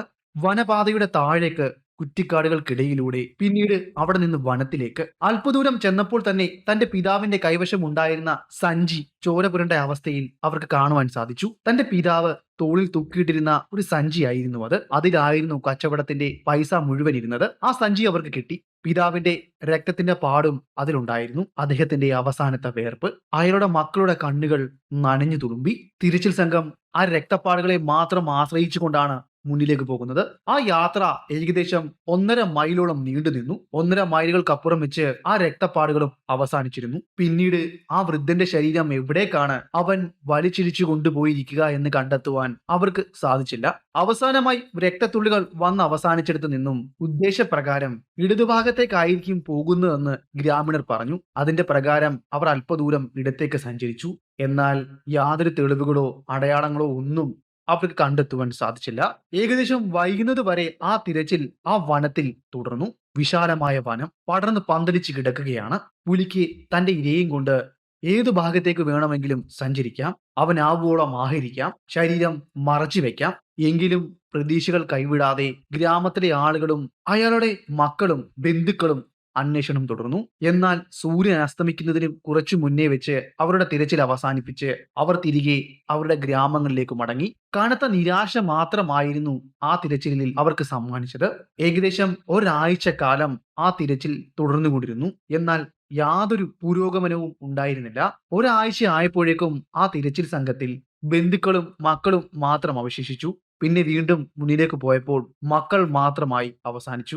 അങ്ങനെ 2 പേരടങ്ങുന്ന ആ തിരച്ചിൽ സംഘം ഏകദേശം 3 ആഴ്ചയും 3 ദിവസവും എടുത്തു ഇരുട്ടിലെ രാക്ഷസൻ പിടിച്ചുകൊണ്ടുപോയ അവരുടെ പിതാവിന്റെ ശരീരം കണ്ടെത്തുവാൻ വേണ്ടി. കഴുതപ്പുലികളും കുറുക്കന്മാരും കഴുകന്മാരും ചെന്നായ്ക്കളും കടിച്ചു പറിച്ചതിന്റെ മിച്ചം വന്ന ശരീരാവശിഷ്ടം ഉറുമ്പുകളും ഈച്ചകളും പൊതിഞ്ഞ് അതിലെ അവസാനത്തെ മാംസം വരെയും കൊണ്ടുപോയിരിക്കുന്നു. അവശേഷിച്ചത് എല്ലും കഷ്ണങ്ങളും കുറച്ച് കീറിയ തുണിയുടെ അവശിഷ്ടങ്ങളും മാത്രമാണ്. തങ്ങളുടെ പിതാവിന്റെ അവസാനത്തെ അവശിഷ്ടങ്ങളും അവരൊരു സഞ്ചിയിൽ വാരിക്കൂട്ടി നിറഞ്ഞു തുളുമ്പുന്ന കണ്ണുകളോടെ അവർ ആ വനത്തോട് വിട പറഞ്ഞു ഗ്രാമത്തിലേക്ക് പോയി. പ്രതീക്ഷകൾ നഷ്ടപ്പെടാത്ത അവരുടെ തിരച്ചിലിനൊടുവിൽ അവർ അവരുടെ പിതാവിന്റെ ശരീരം കണ്ടെത്തുകയാണ് ചെയ്തത്. തികച്ചും ദയനീയമായ സംഭവമായിരുന്നു അത്. അവരുടെ മക്കൾ തന്റെ പിതാവിന്റെ ശരീരാവശിഷ്ടങ്ങൾ ഗ്രാമത്തിലേക്ക് കൊണ്ടുപോകുകയും അത് വേണ്ട രീതിയിൽ അടക്കം ചെയ്യുകയും മരണാനന്തര കർമ്മങ്ങൾ ചെയ്യുകയും ചെയ്തു. ഈ 3 ആഴ്ചക്കാലവും അവർ തിരച്ചിൽ നടത്തുന്ന സമയവും ഗ്രാമത്തിലേക്കുള്ള ആ പുലിയുടെ വരവും കന്നുകാലികളെ അവിടെ നിന്ന് എടുത്തുകൊണ്ടു പോകുന്നതും പതിവ് സംഭവമായിരുന്നു. സൂര്യൻ അസ്തമിച്ച് രാത്രി ഗ്രാമത്തിനെ മൂടിക്കഴിഞ്ഞാൽ ഗ്രാമത്തിന്റെ കുടിലുകളിൽ നിന്നും ആരും തന്നെ പുറത്തേക്ക് ഇറങ്ങാൻ ഭയന്നിരുന്നു. ചുരുക്കം പറഞ്ഞു കഴിഞ്ഞാൽ ഗ്രാമത്തിന്റെ കുടിലിനുള്ളിൽ അവർ സുരക്ഷിതരാണോ എന്ന് പോലും അവർ ചിന്തിച്ചിരുന്ന ഒരു സമയമുണ്ട്. അവിടുത്തെ ആളുകളോട് ചോദിച്ചു കഴിഞ്ഞാൽ അവർ ഇങ്ങനെ ഒരു സംഭവം നിങ്ങളുമായി പങ്കുവെക്കും. രാത്രി കാലങ്ങളിൽ അവരുടെ ഗ്രാമത്തിന്റെ കുടിലിന് സമീപത്തു കൂടി നടന്നു പോകുന്ന പുലിയുടെ കാൽപതന ശബ്ദങ്ങൾ അവർ വളരെ വ്യക്തമായി തന്നെ അവർക്ക് കേൾക്കുവാൻ കഴിഞ്ഞു എന്നും, എന്നാൽ അവർ കതവിന് വിടവിലൂടെയോ അല്ലെങ്കിൽ ജനാലയിലൂടെയോ ശബ്ദം കേട്ട സ്ഥലത്തേക്ക് നോക്കിയാൽ അതിനെ കാണാൻ കഴിയില്ല എന്നും, എന്നാൽ ശബ്ദം മാത്രം കേൾക്കാൻ കഴിഞ്ഞു എന്നുമാണ് അവർ പറഞ്ഞത്. ചിലപ്പോഴൊക്കെ ഇരുട്ടിൽ തിളങ്ങുന്ന മഞ്ഞ കണ്ണുകളും പലരും കണ്ടിട്ടുണ്ട്. ഗ്രാമത്തിൽ ഒരു ചെറിയ ചായക്കട ഉണ്ടായിരുന്നു. ഗ്രാമത്തിലെ പലരും വന്ന് ഒത്തുകൂടുന്നത് ആ ചെറിയ ചായക്കടയിലായിരുന്നു. നേരം പുലരുമ്പോൾ സജീവമാകുന്ന ആ ചായക്കട ഏകദേശം വൈകുന്നേരം 6-7 മണി വരെ തുടരും. ഗ്രാമത്തിലെ ഈ സംഭവ പരമ്പരകൾ പ്രമാണിച്ചാണ് 7 മണിയൊക്കെ ആകുമ്പോഴേക്കും ആ ചായക്കട അടയ്ക്കുന്നത്. ബെല്ലൂരഹുടി എന്ന ഗ്രാമത്തിൽ നിന്നും ഏകദേശം 5-6 മൈലുകൾക്കപ്പുറമുള്ള ദേവരായ എന്ന ഒരു കൊച്ചു ഗ്രാമത്തിൽ നിന്നും ഒരു തൊഴിലാളി ഈ ഗ്രാമത്തിലേക്ക് വരികയും ഇവിടുത്തെ ചായക്കടയിൽ ജോലി ചെയ്യുകയും ചെയ്തിരുന്നു. അയാൾ കടന്നുറങ്ങിയിരുന്നതും ഈ ചായക്കടയിൽ തന്നെയാണ്. ചായക്കട ഏകദേശം 7 മണിയൊക്കെ ആകുമ്പോഴേക്കും അടയ്ക്കുമെന്ന് ഞാൻ നിങ്ങളോട് പറഞ്ഞില്ലേ? എങ്കിലും ചായക്കട പൂർണ്ണമായും അടയ്ക്കുവാൻ ഏകദേശം 8-9 മണിയൊക്കെ ആകും. കാരണം അവിടുത്തെ പാത്രങ്ങളും മറ്റും കഴുകി വെച്ചതിന് ശേഷം മാത്രമാണ് അവിടുത്തെ തൊഴിലാളി ചായക്കട പൂർണ്ണമായും അടച്ച് ഉറക്കത്തിലേക്ക് കിടക്കുന്നത്. കടയുടെ പിന്നിലുള്ള വാതിൽ തുറന്ന് അതിന് പുറത്തു വെച്ചാണ് അദ്ദേഹം പാത്രങ്ങളും മറ്റും കഴുകിയിരുന്നത്. അങ്ങനെ കഴുകിയിരുന്ന സമയമായിരിക്കാം അവിടേക്ക് അവൻ കടന്നു വന്നത്. ഇരുട്ടിൽ തിളങ്ങുന്ന തന്റെ മഞ്ഞ കണ്ണുകളുമായി അവിടെ ഇരുന്ന് പാത്രം കഴുകുന്ന ആ തൊഴിലാളിയെ അവൻ കണ്ടിരിക്കണം. ആ കടയുടെ അരികിലുള്ള വലിയ മരത്തിന്റെ ചുവട്ടിൽ വളർന്നു നിൽക്കുന്ന ശേഷം 8 മണി കഴിഞ്ഞതോടെ അവിടെ നിന്നും ഉച്ചത്തിലുള്ള അയാളുടെ അലർച്ച ഗ്രാമത്തിലുള്ള എല്ലാവരും കേട്ടിരുന്നു. അത് നിർത്താതെ തുടർന്നുകൊണ്ടേയിരുന്നിരുന്നു. രക്ഷിക്കണേ, ഓടി വരണേ എന്നൊക്കെയായിരുന്നു അത്. ഏകദേശം 2-3 മിനിറ്റുകൾക്ക് ശേഷം ആ വലിയ നിലവിളികൾ ഒരു ഞരക്കമായി അവസാനിക്കുകയും പിന്നീട് പൂർണ്ണമായും നിലയ്ക്കുകയും ചെയ്തു. ഭീരുക്കളായ ഗ്രാമത്തിലെ ആളുകൾ അവരുടെ വീടുകളിൽ നിന്നും പുറത്തേക്ക് ഇറങ്ങാൻ ഭയന്നതുകൊണ്ട് മാത്രമാണ് അയാൾക്ക് അയാളുടെ ജീവൻ ഇപ്പോൾ നഷ്ടപ്പെട്ടിരിക്കുന്നത്. ഒരു പക്ഷേ അവിടുത്തെ ഗ്രാമത്തിലെ ഗ്രാമീണർ ഒരുമിച്ച് അവരുടെ കുടിലുകളിൽ നിന്നും പുറത്തേക്ക് ഇറങ്ങി വരികയായിരുന്നെങ്കിൽ ഒരുപക്ഷെ അവിടുത്തെ ആളുകളുടെ കോലാഹലത്തിലും ശബ്ദത്തിലുമെല്ലാം ഭയപ്പെട്ട ആ പുലി ഒരുപക്ഷെ അയാളെ പിടിവിട്ട് വനത്തിലേക്ക് ഭയം ഓടിയേനെ. എന്നാൽ ഇതൊന്നും ഇവിടെ സംഭവിച്ചില്ല. ആരും അയാളെ രക്ഷിക്കുവാൻ അവിടേക്ക് വന്നില്ല. പേടിത്തൊണ്ടരായ ഗ്രാമത്തിലെ ആളുകൾ പുലരും വരെയും വീണ്ടും കാത്തിരുന്നു. അവർക്ക് കാണുവാൻ സാധിച്ചത് കടയുടെ പിന്നാമ്പുറത്ത് പുലിയും ആ തൊഴിലാളിയും സൃഷ്ടിച്ച പാടുകളായിരുന്നു. ജീവന് വേണ്ടി അയാൾ പിടഞ്ഞ പാടുകൾ, രക്തവും മണ്ണും തമ്മിൽ കുഴഞ്ഞ പാടുകൾ, അള്ളിപ്പിടിച്ച് മുന്നിലേക്ക് കുതിറി ഓടുവാൻ നോക്കിയതിന്റെ പാടുകൾ, പുലി അയാളെ കടിച്ചു പിടിച്ച് പിന്നിലേക്ക് അതിശക്തമായി വലിച്ചതിന്റെ പാടുകൾ, രക്തം ഒലിച്ചിറങ്ങി നനഞ്ഞ മണ്ണ്, പുലിയുടെ കാൽപ്പാടുകൾ, അവൻ ആ കുറ്റിക്കാടിൽ മറഞ്ഞിരുന്നതിന്റെ പാടുകൾ, അവിടേക്ക് നടന്നെടുത്തതിന്റെ പാടുകൾ, ഇരയും വലിച്ചിഴച്ചു കൊണ്ടുപോയ പാടുകൾ, അവയെല്ലാം വളരെ വ്യക്തമായി തന്നെ അവിടെ കാണുവാൻ സാധിച്ചു. ഭയം നിറയ്ക്കുന്നതിന്റെ അന്തരീക്ഷം. സംഭവം നടന്നിട്ട് ഏകദേശം മണിക്കൂറുകൾ തന്നെ ആയി കഴിഞ്ഞിരുന്നു. നാണം കെട്ട അല്ലെങ്കിൽ ഭീരുക്കളായ അവിടുത്തെ ആളുകൾ എന്നത്തെയും പോലെ തന്നെ അന്നും കുറച്ച് ആയുധങ്ങളും എടുത്തുകൊണ്ട് പുലി പിടിച്ചുകൊണ്ടുപോയ ശരീരം വീണ്ടെടുക്കുവാൻ വേണ്ടി വനത്തിലേക്ക് പോയി. ഇത്തവണ പുലി തന്റെ ഇരയെയും കൊണ്ടുപോയിരുന്നത് അടിക്കാടുകളും കുറ്റിക്കാടുകളും കാട്ടുറോസകളും നിറഞ്ഞ ഭാഗത്തുകൂടിയായിരുന്നു. കാരണം അവിടേക്ക് പോകുന്തോറും അയാൾ ധരിച്ചിരുന്ന വസ്ത്രത്തിന്റെ തുണ്ടുകൾ അവിടെ ഇവിടെയായി ഉടക്കി കീറിക്കിടക്കുന്നതിന്റെ പാടുകളും രക്തം പിടിച്ച ഇലകളും കാണുവാൻ സാധിച്ചു. വളരെ വ്യക്തമായി തന്നെ അയാളെ വലിച്ചുകൊണ്ടുപോയ ചോരച്ചാലും കാണാമായിരുന്നു. ഇരയുടെ കഴുത്തിലായിരിക്കണം ഇത്തവണ പുലി കടിച്ചിരിക്കുന്നത്. കാരണം പോകുന്ന വഴിയിൽ ധാരാളം രക്തം ഒഴുകിപ്പോകുന്നത് കാണുവാൻ സാധിച്ചു. പുല്ലുകളും കുറ്റിക്കാടുകളും നിറഞ്ഞ സ്ഥലമായതുകൊണ്ട് തന്നെ പുലിയുടെ കാലടയാളങ്ങൾ ലഭ്യമല്ല. ചോരപ്പാടുകളെ പിന്തുടർന്നു മാത്രമാണ് പുലിയുടെ അടുത്തേക്ക് പോകുവാൻ സാധിക്കുകയുള്ളൂ. എന്തായാലും സംഭവം നടന്ന സ്ഥലത്ത് നിന്നും വനത്തിലൂടെ ഏകദേശം 1.5 മൈൽ സഞ്ചരിച്ചു കഴിഞ്ഞപ്പോഴേക്കും പുലി ഉപേക്ഷിച്ച നിലയിലുള്ള അയാളുടെ മൃതശരീരം കണ്ടെത്തുവാൻ സാധിച്ചു. ശരീരം പാതി ആഹരിച്ചു കഴിഞ്ഞിരുന്നു. കാലുകളും കൈകളും തലകളും ശരീരത്തിൽ തന്നെ ഉണ്ടായിരുന്നു. എങ്കിലും തല ഒടിഞ്ഞു തൂങ്ങിയ അവസ്ഥയിലായിരുന്നു. കണ്ണുകൾ മലക്കെ തുറന്നിരുന്നു. വായും വേദന കൊണ്ടായിരിക്കണം അദ്ദേഹത്തിന്റെ കൈകൾ മുറുക്കി പിടിച്ചിരുന്നു. അദ്ദേഹത്തിന്റെ ഇടത്തെ കൈകളിൽ ആ പുലിയുടെ രോമവും ഉണ്ടായിരുന്നു. അത് പരിശോധിച്ച ഗ്രാമീണർക്ക് കാണുവാൻ സാധിച്ചത് കറുത്ത പൂടകളായിരുന്നു. അതെ, ഇത് കരിമ്പുലിയുടെ അല്ലെങ്കിൽ ഇരുട്ടിലെ രാക്ഷസന്റെ രോമമാണെന്ന് അവർ ഉറപ്പിച്ചു പറയുകയും ചെയ്തു. ഇപ്പോൾ തന്നെ ഈ ഗ്രാമത്തിൽ നിന്നും ഏകദേശം 2 പേരുടെ ജീവൻ നഷ്ടമായിരിക്കുന്നു. അവന്റെ അവസാനത്തെ നരവേട്ട നടന്നിട്ട് ഇപ്പോൾ ഏകദേശം 4 മാസങ്ങൾ കഴിഞ്ഞിരിക്കുന്നു. ഇപ്പോൾ ഗ്രാമം തികഞ്ഞ ശാന്തതയിലാണ്. അവസാനമായി അവൻ പിടികൂടി കൊണ്ടുപോയത് ചായക്കടയിലെ ഒരു തൊഴിലാളിയാണെന്ന് പറഞ്ഞിരുന്നില്ലേ? ആ സംഭവം കഴിഞ്ഞിട്ട് ഇപ്പോൾ ഏകദേശം 4 മാസങ്ങൾ കഴിഞ്ഞിരുന്നു. അവന്റെ യാതൊരു ശല്യവും പിന്നീട് ഗ്രാമത്തിനുണ്ടായില്ല. കന്നുകാലികളെയോ മനുഷ്യരെയോ പക്ഷികളെയോ ഒന്നും ആ പുലി പിന്നീട് ആക്രമിച്ചിട്ടില്ല. അവൻ എന്ത് സംഭവിച്ചു കാണും എന്ന ചിന്ത അവിടുത്തെ ഗ്രാമീണർക്കിടയിൽ ഉണ്ടായിരുന്നു. ഒരു പക്ഷേ അവൻ തന്റെ പോരാട്ടങ്ങൾ അവസാനിപ്പിച്ച് വനത്തിലേക്ക് തിരികെ മടങ്ങിപ്പോയിരിക്കണം. അല്ലെങ്കിൽ അവൻ എവിടെയെങ്കിലും ചത്ത് വീണ് കാണണം. എന്താണ് സംഭവിച്ചിരിക്കുക എന്ന് ആർക്കും തന്നെ മനസ്സിലായില്ല. എന്നാൽ ഈ കാലഘട്ടങ്ങളിൽ അവൻ സഞ്ചരിച്ചു പോയിരുന്നത് മറ്റൊരു സ്ഥലത്തേക്കായിരുന്നു, മറ്റൊരു ഗ്രാമത്തിലേക്കായിരുന്നു. ദേവരായ സിദ്ധിപുര എന്ന മറ്റൊരു ഗ്രാമത്തിലേക്ക്. ദേവരായ സിദ്ധിപുരയുടെ അടുത്ത് സ്ഥിതി ചെയ്യുന്ന ഒരു ചെറിയ ഗ്രാമമാണ് കൊട്ടണഹള്ളി. നമ്മൾ മുന്നേ പറഞ്ഞിരുന്നില്ലേ, കച്ചവടക്കാരൻ ചന്തയിലേക്ക് കച്ചവടം ചെയ്യാൻ വന്നു എന്ന് പറഞ്ഞ ചെറിയ ഗ്രാമം, അതായിരുന്നു കൊട്ടണഹള്ളി. അവിടെ ആഴ്ചയിൽ ഒരിക്കൽ ചന്ത നടക്കാറുണ്ട്. ധാരാളം ആളുകൾ ധാരാളം സ്ഥലങ്ങളിൽ നിന്നും അവിടേക്ക് എത്താറുണ്ട്. അങ്ങനെ അവിടുത്തെ ആഴ്ച ചന്തയിലേക്ക് സാധനങ്ങളും കൊണ്ട് കുരുബരഹുഡി എന്ന ഗ്രാമത്തിൽ നിന്നും ഒരു കാളവണ്ടിക്കാരൻ അവിടേക്ക് പുറപ്പെട്ടിരുന്നു. കുരുബരഹുഡിക്കും കൊട്ടഹള്ളിക്കും ഇടയിൽ ഒരു വലിയൊരു വനമുണ്ട്, ഒരു വനപാതയുണ്ട്. അതുവഴി സഞ്ചരിച്ചെങ്കിൽ മാത്രമാണ് കൊട്ടണഹള്ളി എന്ന ഗ്രാമത്തിലേക്ക് എത്തുവാൻ സാധിക്കുകയുള്ളൂ. ബന്ദിപ്പൂർ വനത്തിന്റെ ഒരു ഭാഗം തന്നെയാണത്. പുലർച്ചെ ഏകദേശം 5:30 ആകുമ്പോഴേക്കും ചന്ത ഉണരും. അപ്പോഴേക്കും സാധനങ്ങളുമായി അവിടേക്ക് എത്തണം. എന്തായാലും കാളവണ്ടിക്കാരൻ തന്റെ കാളകളെയും നയിച്ചുകൊണ്ട് അർദ്ധരാത്രി തന്നെ അവിടുന്ന് പുറപ്പെട്ടിരുന്നു. കാളവണ്ടിയിൽ നിറയെ സാധനങ്ങളാണ്. പച്ചക്കറികളും ചോളവും മറ്റ് ധാന്യങ്ങളും എല്ലാം ആയിരുന്നു ആ കാളവണ്ടി നിറയെ. ചന്തയിൽ കൊണ്ട് കച്ചവടം ചെയ്തതിനു ശേഷം തിരികെ ഗ്രാമത്തിലേക്ക് വരണം. അവിടുത്തെ ഗ്രാമീണർക്ക് താൻ വിറ്റ കാശ് പകുത്തു കൊടുക്കണം. ചുരുക്കം പറഞ്ഞു കഴിഞ്ഞാൽ അദ്ദേഹം മറ്റുള്ളവരിൽ നിന്നും സാധനം വാങ്ങിച്ച് ചന്തകളിൽ കൊണ്ട് കച്ചവടം ചെയ്ത് കാശ് കൊണ്ട് കൊടുക്കുന്ന ഒരു പണിയായിരുന്നു ഉണ്ടായിരുന്നത്. ആഴ്ചയിൽ ഒരിക്കൽ അദ്ദേഹം തന്റെ ഗ്രാമത്തിൽ നിന്നും കൊട്ടനഹള്ളി എന്ന ഗ്രാമത്തിലേക്ക് പോകാറുണ്ട്. മൈലുകൾ വനത്തിലൂടെ സഞ്ചരിച്ചെങ്കിൽ മാത്രമേ അവിടേക്ക് എത്താൻ സാധിക്കുകയുള്ളൂ.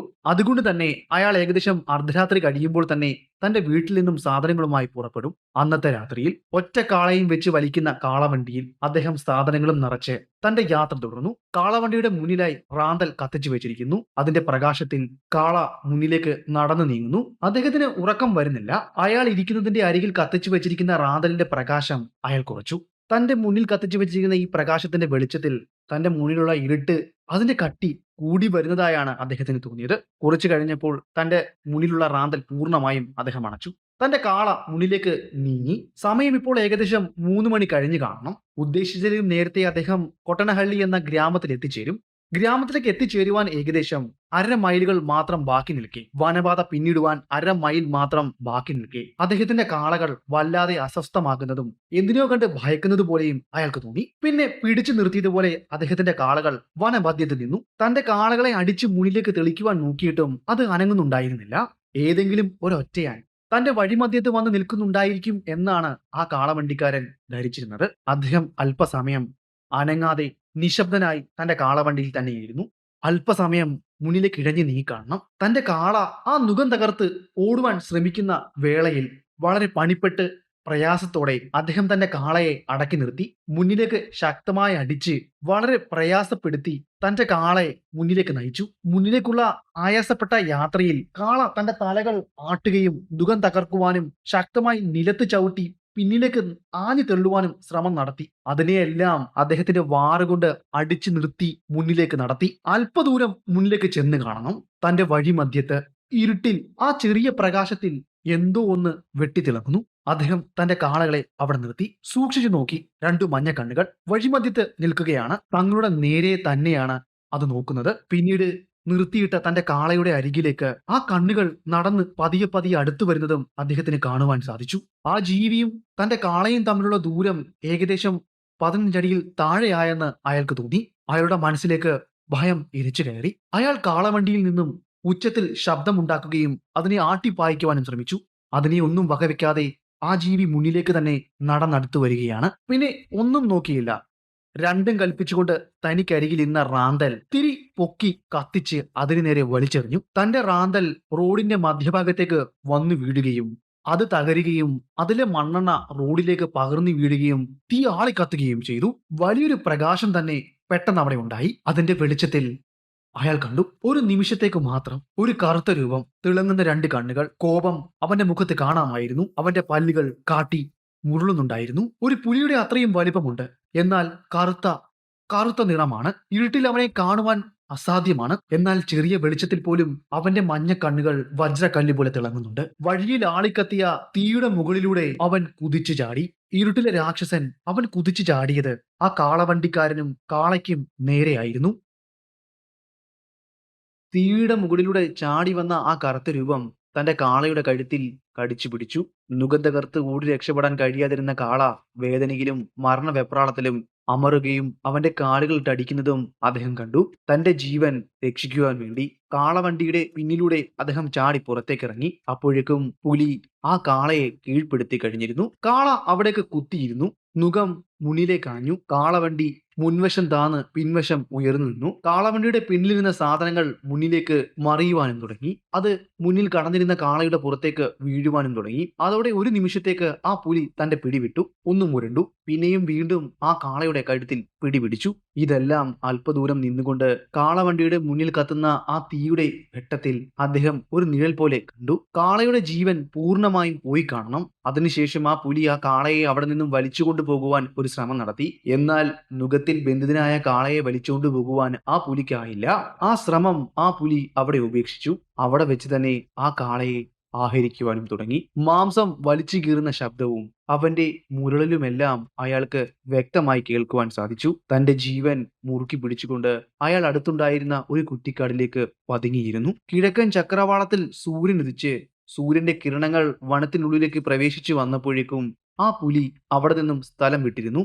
ആ കരിമ്പുലിയുടെ സാന്നിധ്യം അവിടെ ഒന്നുമില്ല എന്ന് ഉറപ്പുവരുത്തിയ ശേഷമാണ് ആ കാളവണ്ടിക്കാരൻ തന്റെ കാളവണ്ടിയുടെ അരികിലേക്കെത്തിയത്. കാളയുടെ കാൽഭാഗവും ആ പുലി ഭക്ഷിച്ചിരുന്നു. തന്റെ പ്രിയപ്പെട്ട അരുമയായ കാള, തന്റെ കൂടെ വർഷങ്ങളോളം തന്നെ സഹായിച്ച്, തന്നെ സേവിച്ച്, തന്റെ ജീവിതം ഒന്ന് പച്ചപിടിപ്പിക്കുവാൻ സഹായിച്ച മൃഗം ഇന്ന് തന്റെ കൂടെ ഇല്ല എന്നറിയുമ്പോഴുണ്ടാകുന്ന വേദന അദ്ദേഹത്തെ വല്ലാതെ അലട്ടി. അദ്ദേഹത്തിന്റെ കണ്ണുകൾ നിറഞ്ഞു. ഇനിയും ഏതാനും മൈലുകൾ കൂടി സഞ്ചരിച്ചു കഴിഞ്ഞാൽ അയാൾക്ക് കൊട്ടാനഹള്ളി എന്ന ഗ്രാമത്തിലേക്ക് എത്തിച്ചേരുവാൻ കഴിയും. അവിടെ നിന്നും ഏതെങ്കിലും ഒരു കാളവണ്ടി ഇവിടേക്ക് കൊണ്ടുവന്ന് ഇവിടെ കിടക്കുന്ന സാധനങ്ങളെല്ലാം കയറ്റി തിരികെ ആ ഗ്രാമത്തിലേക്ക് പോയി ചന്തയിൽ വിൽപ്പന നടത്തുകയും വേണം. ഇതെല്ലാം മുന്നിൽ കണ്ടുകൊണ്ട് അദ്ദേഹം ആ ഗ്രാമത്തിലേക്ക് പോയി. അവിടുത്തെ ഗ്രാമീണരോട് നടന്ന സംഭവം വളരെ വിശദമായി തന്നെ പറഞ്ഞു. അവർക്കും ഇതൊരു അതിശയമായിരുന്നു. എന്നാൽ ബെൽഹുഡിയിലെ ആളുകൾ പറഞ്ഞ് ഈ പുലിയെ പറ്റിയുള്ള എല്ലാ വിവരങ്ങളും അവർക്കും അറിയാമായിരുന്നു. എന്നാൽ അവരറിഞ്ഞത് പ്രകാരം ബെർഡഹുഡിയിലും അതിന്റെ ഭാഗങ്ങളിലുമുള്ള പ്രദേശങ്ങളിൽ മാത്രമാണ് ഈ കരിമ്പുലിയെ കണ്ടിരുന്നത്. എന്നാൽ ഇപ്പോൾ അവന്റെ വിഹാര കേന്ദ്രം വളർത്തിയിരിക്കുന്നു. അവനിപ്പോൾ അവനുള്ള ഇരകളെ തേടി കൊട്ടാനഹള്ളിയിലേക്കും എത്തിയിരിക്കുന്നു. സംഭവം സത്യമാണോ എന്നറിയുവാൻ വേണ്ടി ആ കാളവണ്ടിക്കാരനൊപ്പം കുറച്ച് ഗ്രാമീണരും അയാളെ സഹായിക്കുവാൻ വേണ്ടി ഒരു കാളവണ്ടിയും ഗ്രാമത്തിൽ നിന്നും പുറപ്പെട്ടു. സംഭവം നടന്ന സ്ഥലത്തേക്ക് എത്തിച്ചേർന്നു. റോഡിന്റെ മധ്യഭാഗത്ത് തന്നെ നുകം തകർന്ന് നുകത്തിൽ ബന്ധിതനായി കാൽഭാഗം നഷ്ടമായ ആ കാളയുടെ മൃതശരീരം അവിടെ കടക്കുന്നത് ആ ഗ്രാമീണർ കണ്ടു. തലേന്ന് നടന്ന ആ സംഭവത്തിൽ അവിടുത്തെ ഗ്രാമീണർ അനുശോചനം അറിയിച്ചു. അതിനുശേഷം അവരെല്ലാരും കൂടി അദ്ദേഹത്തെ സഹായിക്കുകയും തന്റെ കാളവണ്ടിയിൽ ഉണ്ടായിരുന്ന സാധനങ്ങൾ പുതിയ കാളവണ്ടിയിലേക്ക് മാറ്റുകയും ചെയ്തു. അതിനുശേഷം റോഡിന്റെ മധ്യഭാഗത്ത് കടന്നിരുന്ന കാളവണ്ടി വനത്തിലൂടെ കടന്നു പോകുന്ന ആ പാതയുടെ അരികിലേക്ക് കൊണ്ടിട്ടു. അതിനുശേഷം അവിടുത്തെ ആളുകൾ ആ കാളയുടെ ശരീരം അവിടെ നിന്നും എടുത്തുകൊണ്ട് വഴിയിൽ നിന്നും ഏകദേശം 10-20 അടി അകലത്തിലുള്ള വനത്തിനുള്ളിലേക്ക് പോവുകയും അവിടെ വലിയൊരു കുഴി തുറക്കുകയും അതിലേക്ക് അതിനെ മറവ് ചെയ്യുകയും ചെയ്തു. ഈ സംഭവം നടക്കുമ്പോൾ വെല്ലൂരിഹുഡിയിലെ ഒരു ഗ്രാമീണനും അവിടെ ഉണ്ടായിരുന്നു. അദ്ദേഹം പറഞ്ഞു, താങ്കൾക്ക് ഭാഗ്യമുണ്ട്. താങ്കളുടെ ആയുസിന്റെ ബലം ഒന്നുകൊണ്ട് മാത്രമാണ് താങ്കൾ ഇപ്പോൾ ജീവനോടെ ഇരിക്കുന്നത്. അതിൽ താങ്കൾ സന്തോഷിക്കുക. എന്തായാലും ഞങ്ങളുടെ ഗ്രാമത്തിൽ ഇപ്പോൾ ഏകദേശം ആഴ്ചകളായി അവന്റെ ശല്യമൊന്നുമില്ല.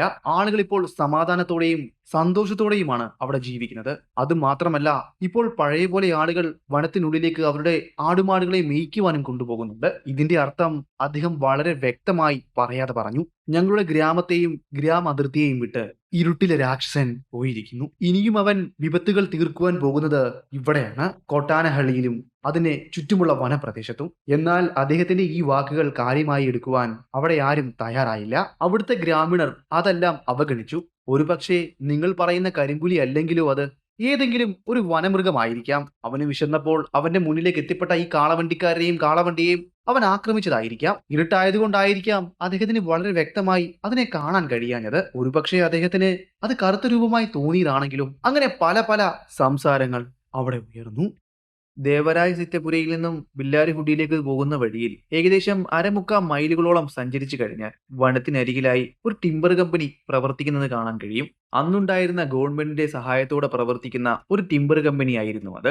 വനത്തിലേക്ക് കയറുകയും മറിഞ്ഞു കിടക്കുന്നതും അല്ലാത്തതുമായ മരങ്ങൾ കരാർ അടിസ്ഥാനത്തിൽ മുറിച്ചെടുക്കുകയും ആനകളുടെയും അതുപോലെ കാളവണ്ടികളുടെയും സഹായത്തോടെ മുറിച്ചെടുക്കുന്ന തടികൾ ടിമ്പർ കമ്പനിയിലേക്ക് കൊണ്ടുവരികയും അത് ചെത്തിമിനുക്കി കച്ചവടം ചെയ്യുകയുമായിരുന്നു അവർ ചെയ്തുകൊണ്ടിരുന്നത്. ദിവസേന ധാരാളം മരങ്ങളാണ് ഇങ്ങനെ ഈ കമ്പനിയിലേക്ക് എത്തിക്കൊണ്ടിരിക്കുന്നത്. അതിനാൽ തന്നെ രാത്രികാലങ്ങളിൽ 2-3 പേർ ഈ ടിമ്പർ കമ്പനിക്ക് കാവൽ കിടക്കുകയും ചെയ്യും. അവർ കടന്നുറങ്ങുന്നത് തടികളുടെയും മറ്റും പുറത്താണ്. കള്ളന്മാരുടെ ശല്യം അക്കാലത്ത് ധാരാളമായി ഈ പ്രദേശങ്ങളിൽ ഉണ്ടായിരുന്നു. പുറത്തു നിന്നുമുള്ളവർ ടിമ്പർ കമ്പനിയിലേക്ക് കടന്നു വരാതിരിക്കുവാനും അവിടെ നിന്ന് തടികൾ മോഷ്ടിച്ചു കൊണ്ടുപോകാതിരിക്കുവാനും വേണ്ടിയായിരുന്നു അവിടെ കാവൽ ഏർപ്പാടാക്കിയിരുന്നത്. അതിനുവേണ്ടി കമ്പനി തൊഴിലാളികളായ മരം വെട്ടുകാരെ തന്നെയായിരുന്നു ആ ചുമതലയും അവിടുത്തെ ആളുകൾ ഏൽപ്പിച്ചിരുന്നത്. ഒരു ദിവസം ഏകദേശം 3 പേരായിരിക്കും രാത്രികാലങ്ങളിൽ ടിമ്പർ കമ്പനിക്ക് കാവൽ നിൽക്കുന്നത്. അതും പല പല സ്ഥലങ്ങളിലായി. കാവൽ നിൽക്കുക എന്ന് പറഞ്ഞാൽ ഒരു സെക്യൂരിറ്റിയുടെ പണിയല്ല അവർ ചെയ്യുന്നത്. ടിമ്പർ കമ്പനിയിൽ തന്നെ കടന്നുറങ്ങുകയാണ് ചെയ്യുക. എന്തെങ്കിലും ശബ്ദമോ മറ്റും കേട്ട് കഴിഞ്ഞാൽ അവർ എഴുന്നേൽക്കുകയും എന്താണ് നടക്കുന്നതെന്ന് നോക്കുകയും ചെയ്യും. വേണ്ടി വന്നാൽ പ്രതിരോധിക്കുകയും ചെയ്യും. ഈ ഒരു സംവിധാനമായിരുന്നു അന്ന് അവിടെ ഉണ്ടായിരുന്നത്. ഒരു ദിവസം രാത്രിയിൽ സമയം ഇപ്പോൾ ഏകദേശം 10 മണി കഴിഞ്ഞു കാണണം. അവിടേക്ക് കാവൽ വന്ന ടിമ്പർ തൊഴിലാളികളെല്ലാം നല്ല ഉറക്കത്തിലാണ്. അവർ കിടക്കുന്നത് ടിമ്പർ കമ്പനിയുടെ പല പല ഭാഗങ്ങളിലായിട്ടാണ്. ഒരു ചെറിയ കമ്പിളിപ്പുതപ്പ് കൊണ്ട് മൂടി പുതച്ചാണ് അവർ കിടന്നുറങ്ങിക്കൊണ്ടിരിക്കുന്നത്. രാത്രിയുടെ ഇരുട്ടിന്റെ മറവിൽ ടിമ്പർ കമ്പനിയിലേക്ക് അവൻ കടന്നു വരികയായിരുന്നു. ഇരുട്ടിന്റെ കമ്പളം അണിഞ്ഞ് ഇരുട്ട് ചേരുന്നത് പോലെയായിരുന്നു അവൻ അവിടേക്ക് നടന്നു വന്നത്. രാത്രിയുടെ കട്ടി കൂടിയ ഇരുട്ടിൽ അവനെ കാണുക എന്നത് അസാധ്യമാണ്. പിന്നെ ടിമ്പർ കമ്പനിയിൽ ആകെയുള്ള വെളിച്ചം എന്ന് പറയുവാൻ മരംവെട്ടുകാർ കടന്നുറങ്ങുന്നതിനെ സമീപത്തായി വെച്ചിരിക്കുന്ന റാന്തലിന്റെ താഴ്ന്ന പ്രകാശം മാത്രമാണ്. അതും അരണ്ട പ്രകാശം. തിരി ഉയർത്തിയെങ്കിൽ മാത്രമാണ് റാന്തൽ നല്ലപോലെ പ്രകാശിക്കുകയുള്ളൂ. എങ്കിൽ മാത്രമേ ദൂരെയുള്ളതും അടുത്തുള്ളതുമായ വസ്തുക്കൾ വളരെ വ്യക്തമായി കാണുവാൻ സാധിക്കുകയുള്ളൂ. ഇങ്ങനെയുള്ള ഈ സാഹചര്യം മുതലെടുക്കുവാൻ വേണ്ടിയാണ് ഇരുട്ടിന്റെ രാക്ഷസൻ അവിടേക്ക് കടന്നു വരുന്നത്. അവനിപ്പോൾ തീർച്ചയായും ലക്ഷ്യമിട്ടിരിക്കുന്നത് ആ തൊഴിലാളികളിൽ ആരോ ഒരാളെയാണ്, ഏതോ ഒരു നിർഭാഗ്യവാനെ. ഇനിയും ഏത് നിമിഷവും ഇരുട്ടിന്റെ മറവ് നീക്കി കറുത്ത ആ രൂപം അവരിൽ ആരുടെയെങ്കിലും പുറത്തേക്ക് ചാടി വീഴുകയും അവന്റെ വെളുത്ത നീണ്ട കൂർത്ത കോമ്പലുകൾ അവരുടെ കഴുത്തിലേക്ക് ആഴത്തിൽ ഇറക്കുകയും ചെയ്തേക്കാം. ഇനിയും ആ രാത്രിയിൽ അവിടെ ഉണ്ടാകാൻ പോകുന്നത് അസ്വസ്ഥമാക്കുന്ന നിലവിളികളും പുലിയുടെ ഗർജനവും ചീറ്റിത്തെറിക്കുന്ന ചുവന്ന രക്തത്തിന്റെ ചെറു ചൂടും മാത്രമാണ്. നാഗപ്പ എന്ന ഒരു മരമെട്ടുകാരൻ ടിമ്പർ കമ്പനിയിലെ പടിഞ്ഞാറ് ഭാഗത്തായി കിടക്കുന്ന ഒരു വലിയ മരത്തിന്റെ മുകളിൽ കിടന്നുറങ്ങുകയാണ്. രണ്ടാനകൾ ചേർന്ന് പിടിച്ചാണ് ആ വലിയ മരം ടിമ്പർ കമ്പനിയിലേക്ക് കൊണ്ടെത്തിച്ചിരുന്നത്. ആ വലിയ മരം ഇപ്പോൾ ടിമ്പർ കമ്പനിയിൽ കിടക്കുവാൻ തുടങ്ങിയിട്ട് ഏകദേശം 6-7 മാസങ്ങൾ കഴിഞ്ഞിരിക്കുന്നു. ഒരാൾക്ക് ആ വലിയ മരത്തിന്റെ തടിയിൽ കിടന്നുറങ്ങണം എന്ന് പറയുമ്പോൾ തന്നെ ആ തടിയുടെ വലിപ്പം എത്രയാണെന്ന് നിങ്ങൾക്ക് ഊഹിക്കുവാൻ കഴിയുമല്ലോ. അതുമാത്രമല്ല, അദ്ദേഹത്തിന്റെ അരികിലായി ദൂരേക്ക് മാറ്റി ഒരു റാന്തലും കത്തിച്ചു വെച്ചിരിക്കുന്നു. അതിന്റെ തീ താഴ്ത്തിയാണ് വെച്ചിരിക്കുന്നത്. എന്ന് വെച്ചാൽ ഒരു ചെറിയ വെട്ടം മാത്രമായിരിക്കും അവിടെ ഉണ്ടായിരിക്കുന്നത്. അയാൾ നല്ല സുഖനിദ്രയിലാണ്. അപ്പോഴാണ് അവിടേക്ക് ഇരുളിന്റെ കറുത്ത കമ്പളം പുതപ്പിൽ നിന്നും അവൻ അയാളെ ലക്ഷ്യം വെച്ച് നടന്നെടുത്തത്. രാത്രിയിലെ ചീവീടുകൾ ചിലയ്ക്കുന്ന ആ അന്തരീക്ഷത്തിൽ പാതി മയക്കത്തിലായ നാഗപ്പയ്ക്ക് ഒരു പക്ഷേ ആ പുലിയുടെ സാന്നിധ്യം മനസ്സിലായി കാണണം. എവിടെ നിന്നൊക്കെയോ ഏതൊക്കെയോ കാൽപതന ശബ്ദങ്ങൾ അദ്ദേഹത്തിന്റെ കാതുകളിലേക്ക് വന്നു വീണിരിക്കണം. എന്നാൽ ഉറക്കച്ചടവിൽ അതൊന്നും അദ്ദേഹം കാര്യമാക്കി കാണില്ല. എന്നാൽ പറ്റിയൊരു അവസരത്തിന് വേണ്ടി കാത്തിരുന്ന ആ കരിമ്പുലിക്ക് ഏറെ സമയം അക്ഷമനായി അവനവിടെ ഇരിക്കേണ്ടതിന്റെ ആവശ്യകത വന്നില്ല. തന്റെ ഇരയുടെ അടുത്തേക്ക് ശബ്ദമുണ്ടാക്കാതെ പതിയെ പമ്മി അവൻ നടന്നെടുത്തു. കൂടെയുണ്ടായിരുന്ന മറ്റു മരംവെട്ടുകാർ ഞെട്ടി ഉണരുന്നത് നാഗപ്പയുടെ ഉച്ചത്തിലുള്ള അലറിവിളി കേട്ടാണ്. എന്താണ് സംഭവമെന്നറിയുവാൻ വേണ്ടി അവരുടെ തലക്കീഴിൽ കത്തിച്ചു വെച്ചിരിക്കുന്ന റാന്തൽ വെളിച്ചത്തിന്റെ വെളിച്ചം കൂട്ടി ബാക്കിയുള്ളവർ നാഗപ്പ കടന്നിരിക്കുന്ന ഭാഗത്തേക്ക് ഓടിയെടുത്തു. എന്നാൽ നാഗപ്പയെ ആ രാത്രിയുടെ മറവിൽ അവർക്ക് കണ്ടെത്തുവാൻ സാധിച്ചില്ല. അയാൾ കടന്നിരുന്ന ആ തടിയിൽ മുഴുവൻ രക്തമായിരുന്നു. തടിയുടെ മുകളിൽ നിന്നും താഴേക്ക് രക്തം ഒലിച്ചിറങ്ങുന്നതിന്റെ പാടുകൾ അവർക്ക് വളരെ വ്യക്തമായി കാണുവാൻ സാധിച്ചു. അതിലൊരാൾ അതിൽ തൊട്ടുനോക്കി. ചെറിയ ചൂട് അപ്പോൾ അയാൾക്ക് അനുഭവിക്കാനായി. ഇതിപ്പോൾ നടന്ന സംഭവമാണെന്ന് അയാൾ പറഞ്ഞു. നാഗപ്പയെ ഏതോ വന്യമൃഗം ആക്രമിച്ചിരിക്കുന്നു. എന്താണെന്ന് അറിയില്ല. എങ്ങോട്ടാണ് അദ്ദേഹത്തെ വലിച്ചുകൊണ്ട് പോയിരിക്കുന്നതെന്നും അവർക്കപ്പോൾ കണ്ടെത്തുവാൻ സാധിച്ചില്ല. ഇനിയും ഇപ്പോൾ കണ്ടെത്തണമെങ്കിൽ തന്നെ നേരം പുലരേണ്ടതുണ്ട്. നമ്മളിപ്പോൾ ആരോടാണ് ഇത് പറയേണ്ടത്? അവർ രണ്ടുപേരും പരസ്പരം പറഞ്ഞു. ശരിക്കും അവരുടെ മനസ്സിലേക്ക് ഭയമാണ് വന്നത്. നാഗപ്പയ്ക്ക് സംഭവിച്ചത് നമുക്കാണ് ഉണ്ടായതെങ്കിൽ എന്ന ചിന്ത അവരെ വല്ലാതെ ഭയത്തിലേക്കാഴ്ത്തി. എന്നാൽ ഇവിടെ പ്രതി ആരാണെന്ന് പോലും ആ രാത്രിയിൽ അവർക്ക് മനസ്സിലാക്കുവാൻ സാധിച്ചില്ല. പിറ്റേന്ന് നേരം പുലർന്നപ്പോൾ ആ തടിയുടെ അരികിൽ കണ്ട കാൽപ്പാടുകൾ അവർ വളരെ വ്യക്തമായി പരിശോധിച്ചു. അതിൽ നിന്നും കടുവയല്ല പ്രസ്തുത പ്രതി, പകരം ഒരു പുലിയാണെന്ന കാര്യം അവർക്ക് മനസ്സിലായി. അവൻ ഇരയുടെ അരികിലേക്ക് നടന്നു വന്നതിന്റെയും പമ്മിയിരുന്നതിന്റെയും അവിടെ നേരെ കുതിച്ചു ചാടിയതിന്റെയും പാടുകൾ വളരെ ദൃഢമായി തന്നെ ആ മണ്ണിൽ കാണാമായിരുന്നു. പിന്നെ ഇരയെ കടിച്ചു കുടഞ്ഞതിന്റെയും രക്തം തെറിപ്പിച്ചതിന്റെയും ഇര ജീവന് വേണ്ടി പിടഞ്ഞതിന്റെയും പാടുകളും ആ മണ്ണിൽ വളരെ വ്യക്തമായി എഴുതപ്പെട്ടു. പിന്നെ പുലി വലിച്ചിഴച്ചു കൊണ്ടുപോയ പാടും കാൽപ്പാടുകളും പോകുന്നത് വനത്തിലേക്കാണെന്ന് വളരെ വ്യക്തമായി തന്നെ ആ പാടുകൾ അവർക്ക് കാട്ടിക്കൊടുത്തു. പിന്നെ ഒരുപാട് സമയം ചിന്തിക്കാനോ അന്വേഷിക്കാനോ അവർ ഇരുവരും തയ്യാറായില്ല. വളരെ വേഗം തന്നെ അവർ ഇരുവരും കോട്ടൻഹാളിലേക്ക് അടുത്തുള്ള ഫോറസ്റ്റ് ഓഫീസിലേക്ക് പോകുകയും സംഭവം അവിടുത്തെ ഫോറസ്റ്റ് ഉദ്യോഗസ്ഥരെ പറഞ്ഞു ധരിപ്പിക്കുകയുമായിരുന്നു ചെയ്തത്. സംഭവം കണ്ട ഇരുവരും സംഭവം ഫോറസ്റ്റ് ഓഫീസിൽ അറിയിച്ചിട്ടും ഏകദേശം 2-3 മണിക്കൂറുകൾക്ക് ശേഷം മാത്രമാണ് സംഭവം നടന്ന സ്ഥലത്ത് ഫോറസ്റ്റ് ഉദ്യോഗസ്ഥർക്ക് എത്തുവാൻ സാധിച്ചത്. അവരെത്തിയപ്പോൾ കണ്ട കാഴ്ച വളരെ ദയനീയമായിരുന്നു. അയാൾ പുതച്ചിരുന്ന കമ്പിളി പുതപ്പുകൾ മുഴുവൻ മാന്തി കീറിയതിന്റെ പാടുകൾ ഉണ്ടായിരുന്നു. അതുമാത്രമല്ല, അയാൾ കടന്നിരുന്ന തടി മുഴുവൻ രക്തത്താൽ നനഞ്ഞു ചുവന്നിരിക്കുന്നു. അതിപ്പോൾ ഉണങ്ങിയിരിക്കുന്നു. എങ്കിലും രക്തത്തിന്റെ ഒരു രൂക്ഷഗന്ധം വായുവിൽ അലയടിച്ചു നടക്കുന്നു. അതവർക്ക് അറിയുവാനും സാധിച്ചു. എന്തായാലും ഫോറസ്റ്റ് ഉദ്യോഗസ്ഥരും കുറച്ച് ടിമ്പർ തൊഴിലാളികളും കൂടി അദ്ദേഹത്തിന്റെ ശരീരം വീണ്ടെടുക്കുവാൻ വേണ്ടി വനത്തിനുള്ളിലേക്ക് ആ കാൽപ്പാടുകളും ട്രാക്കുകളും പിന്തുടർന്ന് പോയി. വലിച്ചിഴച്ച് ഏറെ ദൂരം ആ പുലി ആ മൃതദേഹം കൊണ്ടുപോയിരുന്നു. ഏകദേശം 2-2.5 മൈലുകൾക്കപ്പുറം വലിച്ചിഴച്ച പാത തുടരുമ്പോൾ നല്ല രീതിയിലുള്ള രക്തചാലുകൾ അവർക്ക് അവിടെ കാണുവാൻ സാധിച്ചിരുന്നു. അതിൽ നിന്നും ഫോറസ്റ്റ് ഉദ്യോഗസ്ഥർ ഒരു നിഗമനത്തിൽ എത്തിച്ചേർന്നു. ആ നരഭോജിയായ ജീവിയുടെ കൂർത്ത കോമ്പല്ലുകൾ ഉറപ്പായും ഇരയുടെ കഴുത്തിലേക്ക് ആഴത്തിൽ ഇറങ്ങിയിരിക്കണം. കഴുത്ത് കടിച്ചു പൊട്ടിച്ചിരിക്കണം. അതിനാലായിരിക്കാം അവന്റെ കഴുത്തിൽ നിന്നും അല്ലെങ്കിൽ ശരീരത്തിന്റെ ഏതെങ്കിലും ഭാഗത്തു നിന്നും ഒലിച്ചിറങ്ങിയ രക്തമാണ് ഇത്രയും അധികം ചാല് പോലെ വലിച്ചിഴച്ചു കൊണ്ടുപോയ ഭാഗത്തെ ചൂണ്ടിക്കാണിച്ചിരിക്കുന്നത്. ഒരു പക്ഷേ വലിച്ചിഴച്ചു കൊണ്ടുപോയ പാടുകൾ വളരെ വ്യക്തമായി തന്നെ ഫോറസ്റ്റ് ഉദ്യോഗസ്ഥർ പരിശോധിച്ചിരുന്നു. ജീവൻ നഷ്ടപ്പെട്ടിരിക്കുന്നു എന്ന് അവർ ഉറപ്പിച്ചു പറഞ്ഞു. കാരണം വലിച്ചിഴച്ചു കൊണ്ടുപോയ പാടിൽ ബലം പിടുത്തത്തിന്റെ യാതൊരു അടയാളങ്ങളും അവർക്ക് കണ്ടെത്തുവാൻ സാധിച്ചില്ല. ഉറപ്പായും അവിടെ വെച്ച് തന്നെ അവൻ കൊന്നതിന് ശേഷമായിരിക്കാം ഇരയെ വലിച്ചിഴച്ചു കൊണ്ടുപോയിരിക്കുന്നത്. അവിടെ ദൃക്സാക്ഷികളായ തൊഴിലാളികളോട് ഫോറസ്റ്റ് ഓഫീസർ ചോദിച്ചു, ഈ സംഭവം നടന്നിട്ട് എത്ര സമയം കഴിഞ്ഞാണ് നിങ്ങൾ ഇവിടേക്ക് എത്തിയത്? അവർ പറഞ്ഞു, ഏകദേശം 10 മിനിറ്റ് എടുത്ത് കാണണം. ഉച്ചത്തിലുള്ള ശബ്ദം കേട്ട് ഞങ്ങളാകെ പരിഭ്രമിച്ചിരുന്നു. എന്താണ് സംഭവം നടന്നതെന്ന് ഞങ്ങൾക്ക് മനസ്സിലായില്ല. അലർച്ചയും ഭയാനകമായ ശബ്ദങ്ങളെല്ലാം അവസാനിച്ചതിന് ശേഷമാണ് അവർ ഇവിടേക്ക് എത്തിയതെന്നും അവർ പറഞ്ഞു. ഇതിന് പിന്നിലെ പ്രതി ആരാണെന്ന് അവർക്ക് മനസ്സിലാക്കുവാൻ ഏറെ ദൂരം സഞ്ചരിക്കേണ്ട ആവശ്യം വന്നില്ല. ഫോറസ്റ്റ് ഉദ്യോഗസ്ഥരിൽ ഒരുവൻ ആ കാലടയാളങ്ങൾ പരിശോധിച്ചു. അതിൽ നിന്നും അവർക്ക് മനസ്സിലായത് മുൻ സംഭവങ്ങളിലെ വില്ലൻ തന്നെയാണ് ഇവിടെയും കഥാപാത്രമായിരിക്കുന്നത്. എന്നുവെച്ചാൽ നമ്മൾ മുന്നേ പറഞ്ഞ കരിമ്പുലി തന്നെയാണ് ഇവിടെയും പ്രസ്തുത പ്രതി. എന്തായാലും 2 മൈലുകൾക്കപ്പുറം വെച്ച് അവർക്ക് ആ ടിമ്പർ തൊഴിലാളിയായ നാഗപ്പയുടെ ശരീരം കണ്ടെത്താൻ സാധിച്ചു. നെഞ്ചും തൊടയും അത് പൂർണ്ണമായും ആഹരിച്ചിരുന്നു. അസ്ഥികൾ തെളിഞ്ഞു കാണാമായിരുന്നു. ഫോറസ്റ്റ് ഉദ്യോഗസ്ഥരുടെ നിഗമനം ശരിയായിരുന്നു. പുലി ആക്രമിച്ചിരിക്കുന്നത് അയാളുടെ കഴുത്തിൽ തന്നെയാണ്. കഴുത്ത് ഒടിഞ്ഞു തൂങ്ങിയിരുന്നു. കണ്ണുകൾ മലക്കെ തുറന്നിരുന്നു. വേദന കടിച്ചമർത്തിയതിന്റെ അടയാളങ്ങളും ശരീരത്തിൽ കാണാമായിരുന്നു. അദ്ദേഹത്തിന്റെ കൈകൾ ചുരുട്ടി മുറുക്കെ പിടിച്ചിരുന്നു. അവിടെ കിടന്ന നാഗപ്പയുടെ ശരീരത്തെ അനുഗമിച്ചുകൊണ്ട് ഉറുമ്പുകളും ഈച്ചകളും വരുവാനും തുടങ്ങിക്കഴിഞ്ഞിരുന്നു. എന്തായാലും ഫോറസ്റ്റ് ഉദ്യോഗസ്ഥരും ടിമ്പർ തൊഴിലാളികളും നാഗപ്പയുടെ ശരീരം അവിടെ നിന്നും അദ്ദേഹത്തിന്റെ ഗ്രാമത്തിലേക്ക് കൊണ്ടുപോയി. ഉച്ചത്തിൽ ഉയർന്നു കേട്ട നിലവിളികളും കരച്ചിലുമായിരുന്നു അദ്ദേഹത്തിന്റെ ശരീരത്തെ അവരെ ഗ്രാമത്തിലേക്ക് വരവേറ്റത്. ഇപ്പോൾ നരഭോജിയായ ഇരുട്ടിലെ രാക്ഷസൻ അവന്റെ തട്ടകങ്ങൾ മാറ്റിയിരിക്കുന്നു. അവനെ ഇപ്പോൾ എവിടെയാണ് കൃത്യമായി കാണാൻ കഴിയുക എന്ന് ആർക്കും പ്രവചിക്കുവാനായില്ല.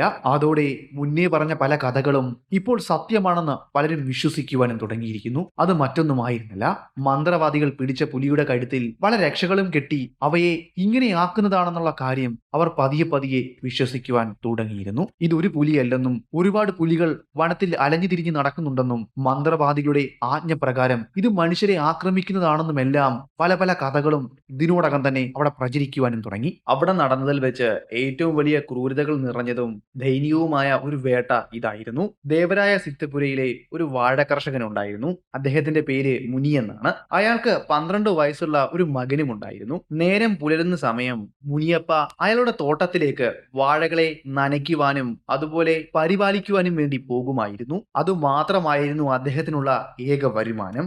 ആ കുടുംബത്തെ മുന്നോട്ട് നയിച്ചതും അതിൽ നിന്ന് കിട്ടുന്ന തുച്ഛമായ വരുമാനം കൊണ്ടാണ്. രാപ്പകലില്ലാതെ കഷ്ടപ്പെട്ടും ബുദ്ധിമുട്ടിയുമാണ് അദ്ദേഹം തന്റെ കുടുംബത്തെ പോറ്റുന്നത്. അതും അതിൽ നിന്ന് കിട്ടുന്ന വരുമാനം കൊണ്ട്. അങ്ങനെ ഇരിക്കുന്ന കൂട്ടത്തിലാണ് അദ്ദേഹത്തിന്റെ മകൻ എന്തിനോ വേണ്ടി പിടിവാശിപ്പെട്ടത്. മുനിയപ്പ തന്റെ മകനെ ഒരുപാട് ശകാരിച്ചു, വഴക്ക് പറഞ്ഞു. ഒരു ഘട്ടത്തിൽ അടിക്കുവാൻ പോലും കൈയോങ്ങി. അപ്പോൾ അദ്ദേഹത്തിന്റെ ഭാര്യയാണ് അതിൽ നിന്നും അദ്ദേഹത്തെ തടഞ്ഞു നിർത്തിയത്. ഇനിയും അവൻ വീട്ടിൽ നിന്നാൽ കൂടുതൽ വഷളാകുമെന്ന് മുനിയപ്പ പറഞ്ഞു. അതിനുശേഷം മുറുക്കെ അവന്റെ കയ്യിൽ പിടിച്ചുകൊണ്ട് അദ്ദേഹത്തിന്റെ കൂടെ വാഴത്തോപ്പിലേക്ക് കൊണ്ടുപോകുകയായിരുന്നു. അദ്ദേഹത്തിന് ഒരു സഹായം എന്ന നിലയിലായിരുന്നു മുനിയപ്പ തന്റെ 12 വയസ്സുള്ള മകനെ അവിടേക്ക് കൊണ്ടുപോയത്. കളിയും ചിരിയും വിട്ടുമാറാത്ത മുഖം, ഇപ്പോഴും അവന്റെ കണ്ണുകൾ നിറഞ്ഞു തുളുമ്പിയിരിക്കുന്നു. അവന്റെ പിടിവാശിയിൽ ലേശം പോലും കുറവ് സംഭവിച്ചിട്ടില്ല.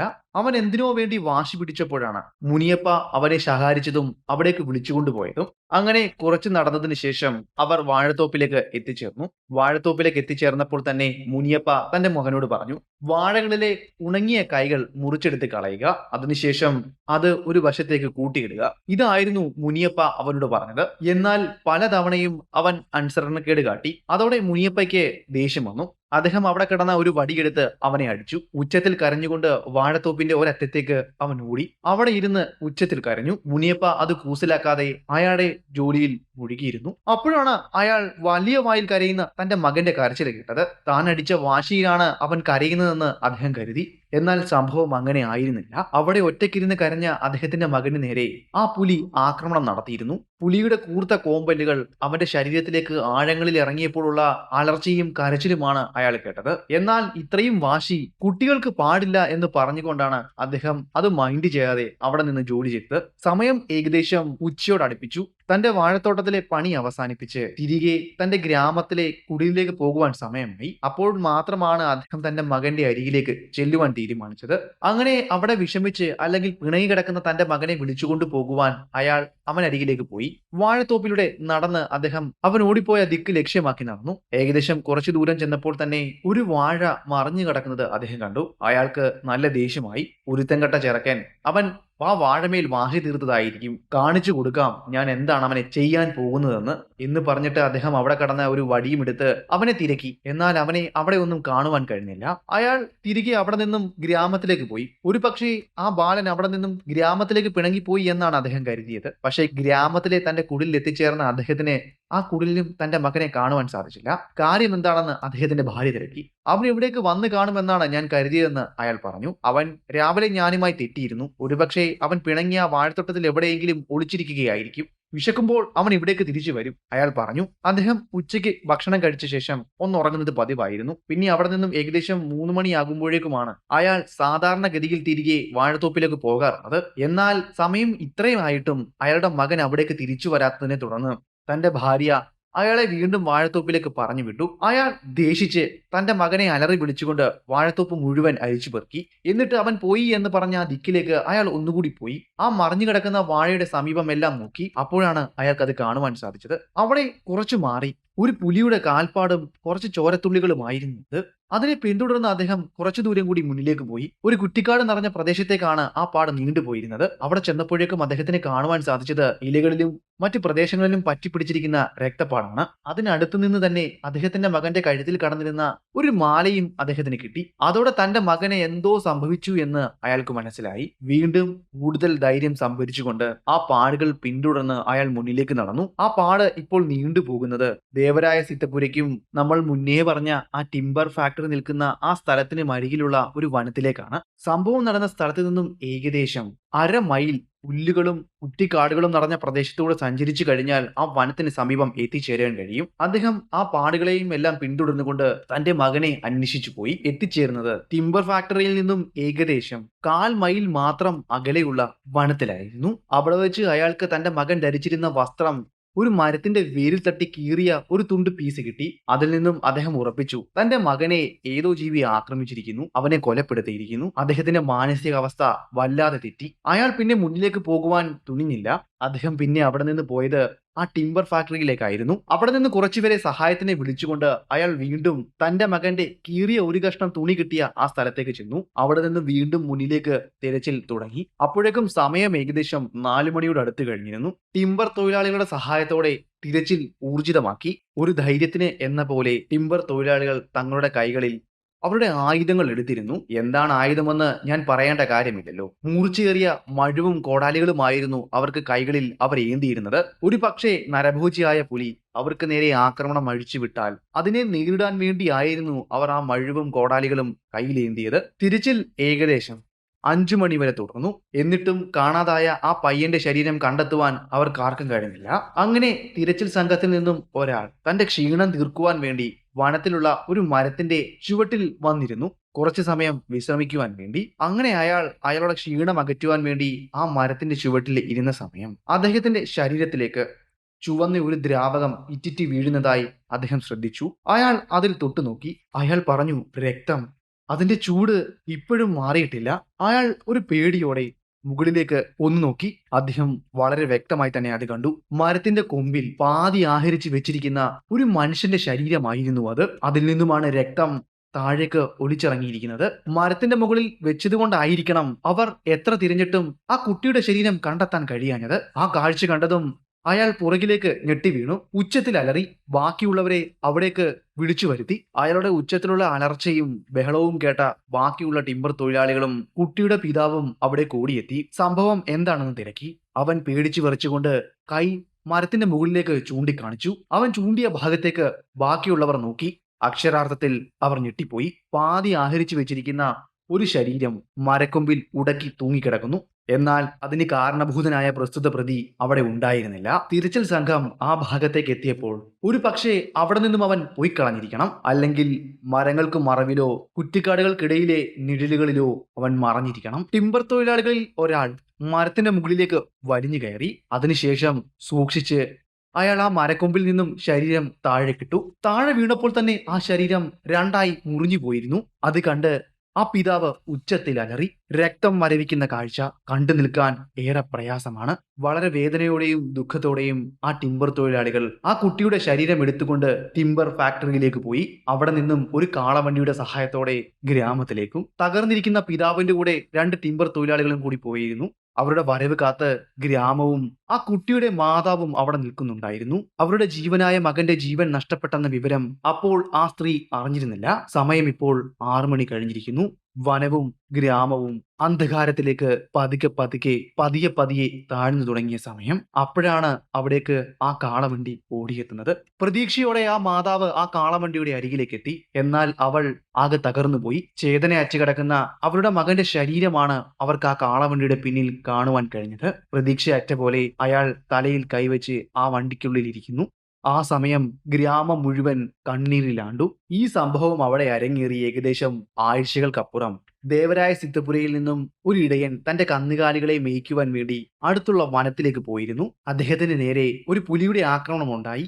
എന്നാൽ തലനാരിഴയ്ക്കാണ് അദ്ദേഹം രക്ഷപ്പെട്ടത്. അയാൾ വളരെ വ്യക്തമായി തന്നെ ആ നരഭോജിയെ കണ്ടിരുന്നു. വൈകുന്നേരം അദ്ദേഹം തന്റെ കന്നുകാലികളെ തിരികെ തെളിച്ചുകൊണ്ട് ഗ്രാമത്തിലേക്ക് വരുന്ന വഴിയിൽ ഒരു കുറ്റിക്കാടിൽ മറഞ്ഞിരുന്ന നരഭോജി തനിക്ക് നേരെ ആക്രമണം നടത്തുകയായിരുന്നുവെന്ന് അയാൾ ഗ്രാമീണരോട് പറഞ്ഞു. സൂര്യൻ അസ്തമിച്ചിരുന്നു എങ്കിലും സൂര്യന്റെ പ്രകാശം പൂർണ്ണമായും ആ ഭാഗത്ത് നിന്നും പോയിരുന്നില്ല. അതിനാൽ തന്നെ വളരെ വ്യക്തമായി തന്നെ അയാൾ കണ്ടു. കുറ്റിക്കാടിൽ മറഞ്ഞിരുന്ന ആ പുലി തനിക്ക് നേരെ ആക്രമണം അഴിച്ചുവിട്ടു. താൻ ആ കുറ്റിക്കാടിന് സമീപത്തു കൂടി നടന്നു പോയ സമയം എന്തോ ഒരനക്കം അദ്ദേഹം കുറ്റിക്കാടിൽ കേട്ടിരുന്നു. എന്താണെന്ന് അവിടേക്ക് നോക്കിയ സമയം ഒരു വലിയ മുരളോടെ എന്തോ ഒന്ന് തനിക്ക് നേരെ കുതിച്ചു ചാടി വരുന്നത് അദ്ദേഹം കണ്ടു. പെട്ടെന്ന് തന്നെ അയാൾ തന്റെ ഇടതുവശത്തേക്ക് ചാടി മാറി.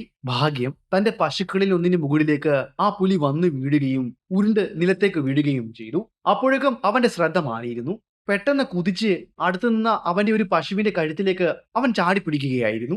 ഈ നടുക്കുന്ന കാഴ്ച കണ്ട അവൻ പിന്നീട് അല്പസമയം പോലും അവിടെ ചെലവഴിക്കുവാൻ ആഗ്രഹിച്ചില്ല. താൻ കണ്ട കാര്യം അവിടുത്തെ ഗ്രാമീണരോട് വളരെ വിശദമായി അയാൾ പറഞ്ഞു. ഈ സംഭവങ്ങളെല്ലാം അവിടെ അരങ്ങേറുമ്പോൾ ദേവരായ സിദ്ധപുര എന്ന ഗ്രാമത്തിൽ നിന്നും ഏതാനും മൈലുകൾക്കപ്പുറമുള്ള ഹൊസവിത എന്ന മറ്റൊരു ഗ്രാമത്തിൽ എനിക്കൊരു സുഹൃത്തുണ്ടായിരുന്നു. അദ്ദേഹത്തിന്റെ പേര് വേമരാജ എന്നാണ്. കന്നുകാലികളെ മേയ്ക്കുവാൻ പോയ ആ ഇടയൻ പേടിച്ചു പറിച്ച് ആ ഗ്രാമത്തിലേക്ക് ഓടിയെത്തുന്നത് അദ്ദേഹം കണ്ടിരുന്നു. സംഭവം എന്താണെന്ന് അവിടുത്തെ ഗ്രാമീണരോട് അയാൾ തിരക്കിയിരുന്നു. വളരെ വിശദമായി തന്നെ അദ്ദേഹം അത് ചോദിച്ചറിയുകയും ചെയ്തു. ദേവരായ സിദ്ധപുരയുടെ അയൽ ഗ്രാമമായതുകൊണ്ടും അവിടേക്കും ഈ പുലി വന്നേക്കാം എന്നുള്ള ഒരു ഭയം അദ്ദേഹത്തിന് ഉള്ളതുകൊണ്ടുമായിരിക്കാം അദ്ദേഹം വിശദ വിവരങ്ങൾ അടങ്ങുന്ന ഒരു കത്ത് എനിക്ക് അയച്ചത്. കത്ത് എന്നിൽ വന്ന് ചേരുവാൻ ഏകദേശം 3 ആഴ്ചകളെടുത്തു. കാരണം മറ്റൊന്നുമായിരുന്നില്ല. ഈ സംഭവം നടക്കുമ്പോൾ അദ്ദേഹം എനിക്ക് കത്തയച്ച സമയം ആനമലയിലെ ഞങ്ങളുടെ ബംഗ്ലാവിൽ ഉണ്ടായിരുന്നില്ല. ഞാൻ നല്ലമലയിലായിരുന്നു. അവിടെ നിന്നും ഞങ്ങളുടെ ബംഗ്ലാവിലേക്ക് തിരികെ എത്തിയതിനു ശേഷമാണ് ഞാൻ ആ കത്ത് കാണുന്നത്. ആ കത്തിൽ വളരെ വിശദമായി തന്നെ ആ പുലിയുടെ പ്രവർത്തികളും മറ്റും എഴുതിയിരുന്നു. ഇരുട്ടിലെ രാക്ഷസൻ എന്നാണ് അവിടുത്തെ ആളുകൾ അതിനെ വിളിക്കുന്നതെന്നും രാത്രികാലങ്ങളിൽ അവനെ കണ്ടെത്തുക, പിടിക്കുക എന്നത് ദുർഘടകരമാണെന്നും അയാൾ ആ കത്തിൽ പറഞ്ഞിരുന്നു. ഇതിനോടകം തന്നെ നിരവധി പേർ ആ പുലിക്ക് ഇരയായെന്നും ആടുമാടുകളെ മേയ്ക്കുവാൻ പോലും പോകാൻ പറ്റാത്ത അവസ്ഥയാണ് ഇവിടെ ഉള്ളതെന്നും അയാൾ പറഞ്ഞു. അതിലുപരി മറ്റൊരു കാര്യം കൂടി അദ്ദേഹം പറഞ്ഞു വെക്കുകയുണ്ടായി. ഈ കാര്യത്തിൽ അവിടെ ഉണ്ടായിരുന്ന ഫോറസ്റ്റ് ഗാർഡുകൾക്കോ അല്ലെങ്കിൽ ഫോറസ്റ്റ് ഉദ്യോഗസ്ഥർക്കോ വലിയ താല്പര്യമുള്ളതായി അവർക്ക് തോന്നുന്നില്ല. കാരണം ഇത്രയും കൊലപാതകങ്ങൾ അവിടെ അരങ്ങേറിയിട്ടും അതിനെ പിടിക്കുവാൻ അല്ലെങ്കിൽ അതിന്റെ ആധിപത്യം അവസാനിപ്പിക്കുവാൻ വേണ്ടി അവരാരും ഇതുവരെയും ഒന്നും അവിടെ ചെയ്തില്ല എന്നും അദ്ദേഹം ആ കത്തിൽ വിഷമത്തോടെ തന്നെ പറഞ്ഞു വെക്കുന്നുണ്ടായിരുന്നു. എന്തായാലും കത്ത് എന്നിൽ വന്നു ചേർന്ന് ഏകദേശം ഒരാഴ്ചകൾക്ക് ശേഷം ഞാൻ ദേവരായ സിത്തിപുര എന്ന ഗ്രാമത്തിൽ എത്തിച്ചേർന്നിരുന്നു. അവിടെ നിന്നും ഹൊസവിത എന്ന എന്റെ സുഹൃത്തിന്റെ വീട്ടിലേക്കും ഞാൻ പോയി. അവിടെ നിന്നും കഷ്ടിച്ച് ഏകദേശം 3 മൈലുകൾ അല്ലെങ്കിൽ 4 മൈലുകൾ സഞ്ചരിച്ചു കഴിഞ്ഞാൽ അദ്ദേഹത്തിന്റെ ഗ്രാമത്തിലെ അയാളുടെ ചെറിയ കുടിലിൽ എത്തിച്ചേരാം. ഒരു ചെറിയ കുടിലായിരുന്നു അത്. ഏകദേശം ഒരു മുറിയും അടുക്കളയും ചേരുന്ന ഒരു ചെറിയ കുടിൽ. അവിടെയാണ് അയാളും അയാളുടെ ഭാര്യയും 2 മക്കളും കഴിഞ്ഞുകൂടുന്നത്. പുലിയുടെ ശല്യം രൂക്ഷമായതോടെ ആയിരിക്കാം ഗ്രാമത്തിലെ ആരും തന്നെ ഇപ്പോൾ രാത്രികാലങ്ങളിൽ പുറത്ത് കിടക്കാറില്ലെന്നും അയാൾ പറഞ്ഞു. അദ്ദേഹത്തിന്റെ കട്ടിൽ ഒരു വലിയ മരത്തിന് ചുവട്ടിൽ ഇട്ടിരിക്കുന്നുണ്ടായിരുന്നു.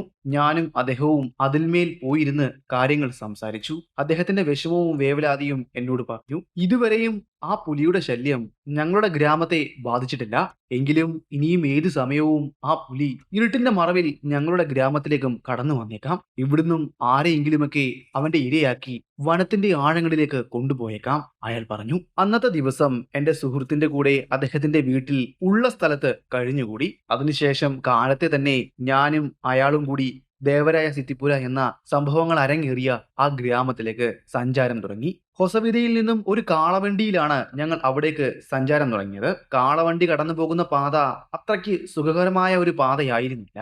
മുഴച്ചു നിൽക്കുന്ന കല്ലുകളിലൂടെയും താഴ്ചകളിലൂടെയും കാളവണ്ടി കടന്നു പോകുമ്പോൾ സുഖപ്രദമല്ലാത്ത ഒരു സഞ്ചാരമാണ് അതെനിക്ക് സമ്മാനിച്ചത്. എങ്കിലും ഏതാനും കുറച്ച് സമയത്തേക്ക് ഞങ്ങൾ ആ കാളവണ്ടിയെ തന്നെ ആശ്രയിച്ചിരുന്നു. അങ്ങനെ അവസാനം ഞങ്ങൾ ആ ഗ്രാമത്തിൽ എത്തിച്ചേർന്നു. അവിടെ നിന്നും കവാടത്തിനുള്ളിലൂടെ ഗ്രാമത്തിലെത്തിയ ഉടനെ തന്നെ അദ്ദേഹം എന്നെ അവിടുത്തെ ഗ്രാമത്തലവനെ കൊണ്ട് പരിചയപ്പെടുത്തി. അദ്ദേഹത്തിന്റെ സുഹൃത്തായിരുന്നു അയാൾ. മിക്ക ദിവസങ്ങളിലും മിക്ക ആഴ്ചയിലെ ഏതെങ്കിലുമൊക്കെ ഒരു ദിവസം ഇയാൾ ഇവിടേക്ക് വരാറുണ്ട്. അത് മറ്റൊന്നിനുമല്ല, അയാളുടെ കച്ചവടപരമായ ലക്ഷ്യത്തിന് വേണ്ടിയാണ് അയാൾ അങ്ങനെ ഇവിടേക്ക് വരുന്നത്. ദേവരായ സിത്തിപുര എന്ന ആ ഗ്രാമത്തിൽ അദ്ദേഹത്തിന്റെ സഹായത്തോടെ എനിക്ക് താമസിക്കുവാൻ ഒരു ചെറിയ കുടില് തയ്യാറാക്കി തന്നു. വലിയ സൗകര്യങ്ങളൊന്നും ആ കുടിലുണ്ടായിരുന്നില്ല. എങ്കിലും എനിക്ക് താൽക്കാലികമായി താമസിക്കുവാൻ ഇത് മതിയാവും. വേമരാജന്റെ കുടുംബം ഒറ്റയ്ക്കാണ് ഹൊസവിടയിൽ താമസിക്കുന്നത്. അതിനാൽ തന്നെ വൈകുന്നേരമാകുന്നതിന് മുന്നേ തന്നെ അദ്ദേഹം എന്നെ അവിടെ ആക്കിയതിനു ശേഷം അടുത്തുള്ള അയാളുടെ ഗ്രാമത്തിലേക്ക് തിരികെ മടങ്ങിയ കാളവണ്ടിയിൽ അദ്ദേഹം എന്നോട് യാത്ര പറഞ്ഞതിന് ശേഷം അവിടെ നിന്നും കടന്നുപോയി. സൂര്യൻ അസ്തമിച്ച് ഗ്രാമത്തിലേക്ക് ഇരുട്ട് കടന്നു വന്ന സമയം ഗ്രാമത്തിന്റെ തെരുവുകളിലൂടെ ഞാൻ എന്റെ റൈഫിലും പിടിച്ചുകൊണ്ട് ഒരു റൗണ്ട് ചുറ്റി. ഒരു ശുഭപ്രതീക്ഷയിലായിരുന്നു ഞാൻ ഗ്രാമത്തിലൂടെ ചുറ്റി നടന്നത്.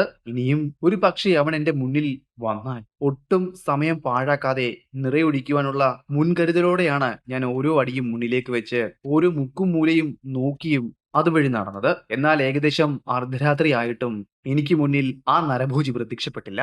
സമയം ഇപ്പോൾ ഏകദേശം 12 മണി കഴിഞ്ഞിരിക്കുന്നു. എന്റെ കണ്ണുകളിലേക്ക് പതിയെ ഉറക്കത്തിന്റെ ആലസ്യങ്ങൾ പതിയെ തട്ടിത്തഴുകി വരുവാൻ തുടങ്ങി. എന്റെ കണ്ണുകൾ മെല്ലെ മെല്ലെ മങ്ങുന്നത് പോലെ എനിക്ക് തോന്നി. പിന്നെ അധിക സമയം ഞാൻ അവിടെ ചെലവഴിച്ചില്ല. അത് വലിയ അപകടത്തിലേക്ക് എന്നെ കൊണ്ടെത്തിക്കുമെന്ന് എനിക്കറിയാമായിരുന്നു. തലേന്ന് രാത്രിയിൽ എന്റെ ഉറക്കം ഒട്ടും ശരിയായില്ല. അതുമാത്രമല്ല, യാത്രാക്ഷീണവും എന്നെ വല്ലാതെ അലട്ടിയിരുന്നു. എന്റെ സുഹൃത്തായ വേമരാജന്റെ കുടിലിൽ കടന്നത് ഒട്ടും സുഖകരമായല്ലായിരുന്നു.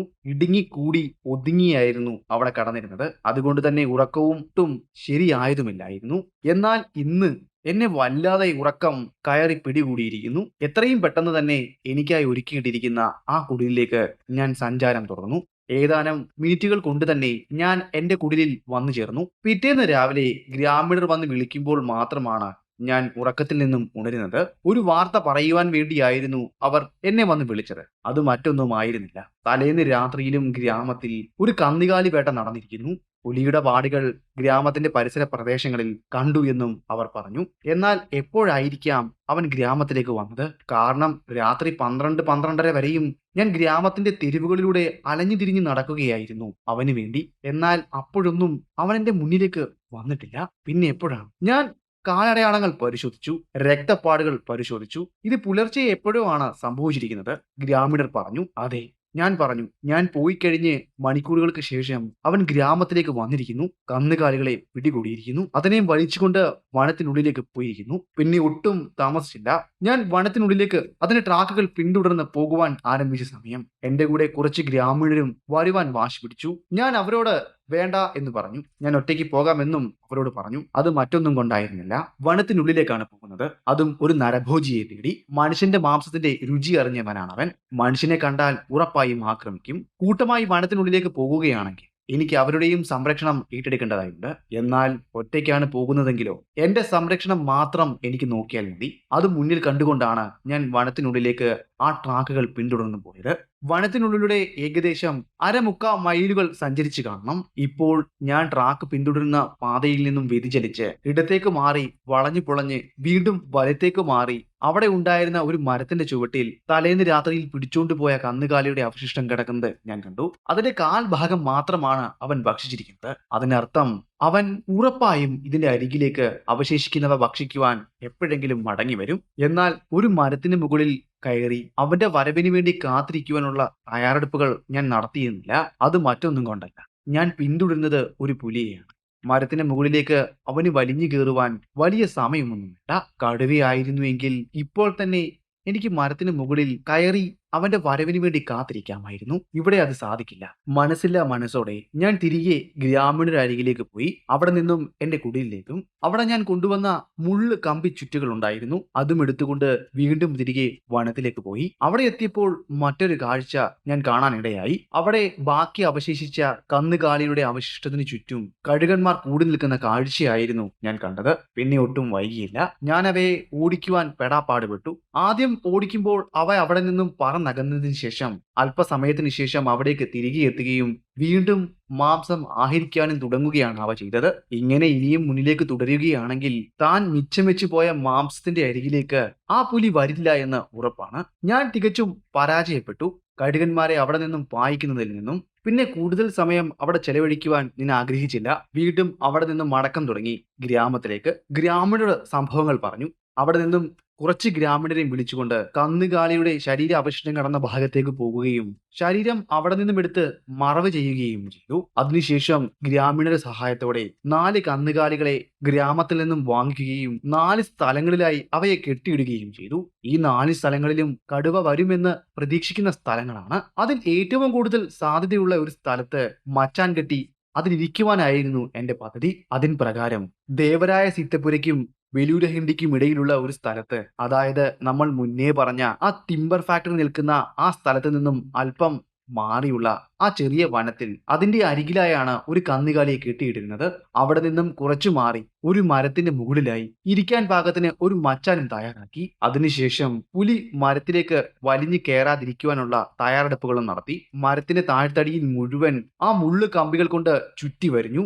അതിനുശേഷം അതിനരികിൽ നിൽക്കുന്ന മരങ്ങളുടെ ശാഖ, ഞാൻ ഇരിക്കുന്ന മരത്തിലേക്ക് ശാഖകൾ വന്ന് ചേരുന്നിടം മുഴുവൻ വെട്ടിക്കളഞ്ഞു. അതും ദൂരെ വെച്ച്. കാരണം പുലി മറ്റു മരങ്ങളിൽ കൂടി കയറിയും ഇവിടേക്ക് വരാതിരിക്കുവാൻ വേണ്ടിയാണ്.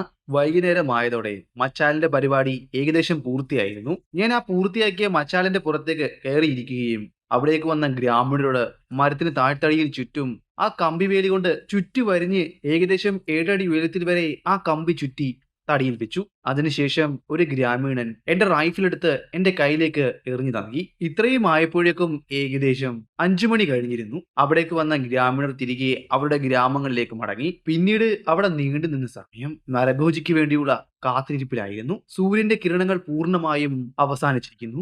ഗ്രാമത്തിലേക്ക് ഇരുട്ട് കടന്നു വന്നിരിക്കുന്നു. വനത്തിന്റേതായ നിശബ്ദതയും ചീവീടുകളുടെയും മറ്റും കരച്ചിലും അവിടെ ഉയർന്നു കേൾക്കാമായിരുന്നു. അതുപോലെ വനത്തിന്റെ പല ഭാഗങ്ങളിൽ നിന്നും പല മൃഗങ്ങളുടെയും ശബ്ദം അവിടേക്ക് ഉയർന്നു കേൾക്കാമായിരുന്നു. പല പക്ഷികളും മൃഗങ്ങളും രാത്രി ആയപ്പോഴേക്കും അവരുടെ കൂടുകൾ തേടി യാത്ര തുടങ്ങിയ ശബ്ദവും നരിച്ചീളുകളുടെയും മൂങ്ങുകളുടെയും ശബ്ദവും അവിടെ അപ്പോൾ ഉയർന്നു കേൾക്കാൻ കഴിഞ്ഞു. ഞങ്ങൾ താഴെ വനത്തിനരികിലായി കെട്ടിയിരിക്കുന്ന കന്നുകാലി അവിടെ സുഖമായി നിന്ന് മേയുന്നു. അവന്റെ ഭാഗത്ത് നിന്നും നരഭോജി വരുന്നതിന്റെ യാതൊരു ലക്ഷണങ്ങളും എനിക്ക് കാണുവാൻ കഴിഞ്ഞില്ല.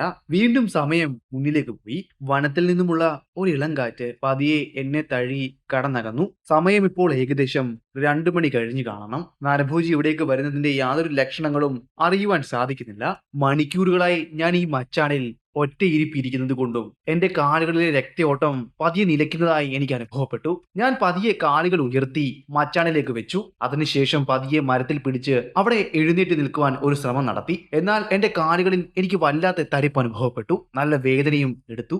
റൈഫിൾ മരത്തിന്റെ കൊമ്പിൽ ചാരി വെച്ചു. ഞാൻ മച്ചാനിൽ നിന്നും പതിയെ മരത്തിന്റെ ഒരു കൊമ്പിലേക്ക് ചവിട്ടി നിന്നു. അതിനുശേഷം മച്ചാന്റെ മുകളിലേക്ക് ഞാൻ എന്റെ റൈഫിൾ എടുത്തു വെച്ചു. സുരക്ഷിതമായി താഴേക്ക് വീഴാതിരിക്കുവാൻ ഒരു ശിഖരത്തിൽ അതിനെ തൂക്കിയിടുവാനും ഞാൻ മറന്നില്ല. മരത്തിന്റെ ആ വലിയ ശിഖരത്തിൽ എന്റെ കാലുകൾ നീട്ടി മരത്തിന്റെ തടിയോട് പുറം ചേർത്ത് വെച്ച് കൈകൾ മരത്തിന്റെ തടിയിലേക്ക് തിരിഞ്ഞു പിടിച്ചു. കുറച്ചു സമയത്തിന് ശേഷം എന്റെ ആ പരാക്രമണങ്ങളെല്ലാം അവസാനിപ്പിച്ച് പതിയെ മച്ചാനിലേക്ക് വന്നിരുന്നു. എന്റെ റൈഫിൽ ഞാൻ എടുത്ത് കയ്യിൽ മുറുകെ പിടിച്ചു.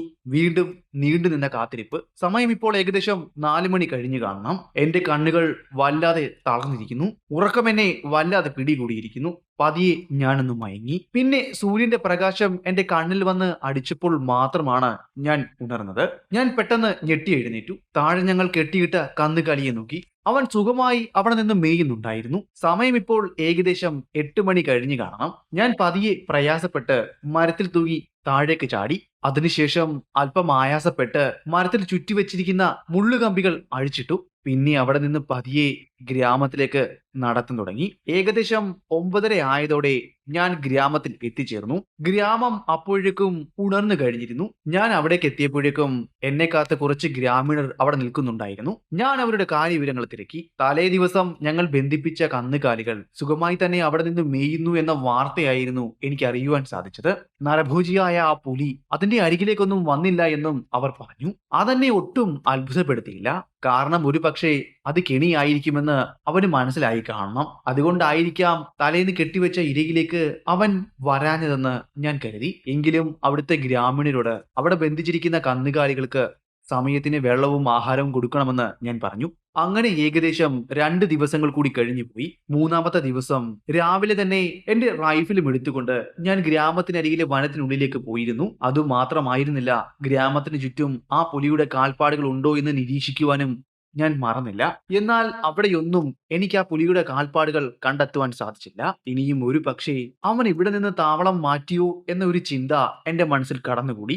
എന്നാൽ എന്റെ ആ ചിന്തയ്ക്ക് ശരിവെക്കുവാൻ ഏകദേശം അന്നത്തെ ദിവസം അവസാനിപ്പിക്കേണ്ടത് വരെ കാത്തു നിൽക്കേണ്ടി വന്നു. കാരണം ഞാൻ വനത്തിലേക്ക് പോയിട്ട് മടങ്ങിയെത്തിയത് ഏകദേശം വൈകുന്നേരമാകുന്നതിന് മുന്നേ ആയിരുന്നു. അപ്പോഴേക്കും മറ്റൊരു ഗ്രാമത്തിലെ ഒരു ഗ്രാമീണൻ എന്നെ കാത്ത് എന്റെ കുടിലിന് മുന്നിൽ നിൽക്കുന്നുണ്ടായിരുന്നു.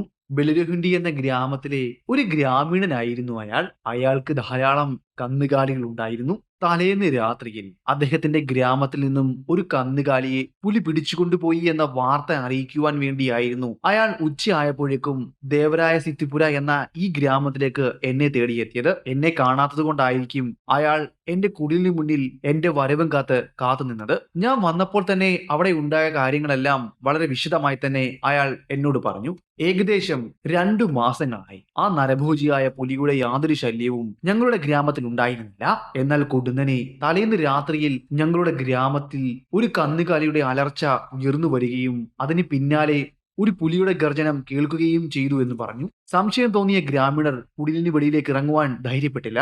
നേരം പുലരുന്നതുവരെ കാത്തുനിന്നു. നേരം പുലർന്നപ്പോൾ ഗ്രാമത്തിന്റെ പരിസര പ്രദേശത്ത് നിന്നും അവർക്ക് മാസങ്ങൾക്ക് മുന്നേ നഷ്ടമായ ആ പുലിയുടെ കാൽപ്പാടുകൾ കാണാനായി എന്നും അയാൾ പറഞ്ഞു. ഇക്കുറി തികച്ചും വ്യത്യസ്തമായ രീതിയിലായിരുന്നു അവന്റെ ഇരയെ ആഹരിച്ചത്. കാരണം മാസങ്ങൾക്ക് മുന്നേ വരെ ഗ്രാമത്തിൽ നിന്നും ഏറെ ദൂരം വലിച്ചുകൊണ്ടുപോയാണ് അവൻ ഇരയെ ആഹരിച്ചതെങ്കിൽ ഇത്തവണ ഗ്രാമത്തിനടുത്ത് ഏകദേശം 1/4 മൈലുകൾക്കപ്പുറത്ത് വെച്ച് തന്നെ കന്നുകാലിയുടെ ശരീരം അവർക്ക് കണ്ടെത്തുവാനായി. അത് പാതിയിൽ കൂടുതൽ ആഹരിച്ച നിലയിലുമായിരുന്നു.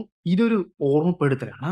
നിങ്ങളുടെ ഗ്രാമത്തിൽ നിന്നും കഷ്ടകാലം ഒഴിഞ്ഞു പോയിട്ടില്ല എന്നും ഇവിടേക്ക് തന്നെ തിരികെ മടങ്ങി വന്നിരിക്കുന്നു എന്നുമുള്ള ഒരു അറിയിപ്പ് പോലെയാണ് അവിടുത്തെ ഗ്രാമീണർക്ക് അത് തോന്നിയത്. അയാൾ അതും എന്നുമായി പങ്കുവെച്ചു. പിറ്റേന്ന് രാവിലെ തന്നെ ഇവിടെ നിന്നും നിങ്ങളുടെ ഗ്രാമത്തിലേക്ക് പുറപ്പെടാമെന്ന് ഞാൻ അയാൾക്ക് ഉറപ്പ് നൽകി. അതിനുശേഷം എന്റെ കൂടെ അന്ന് രാത്രിയിൽ എന്റെ കുടിലിൽ താമസിക്കാമെന്ന് ഞാൻ അയാളോട് പറഞ്ഞു.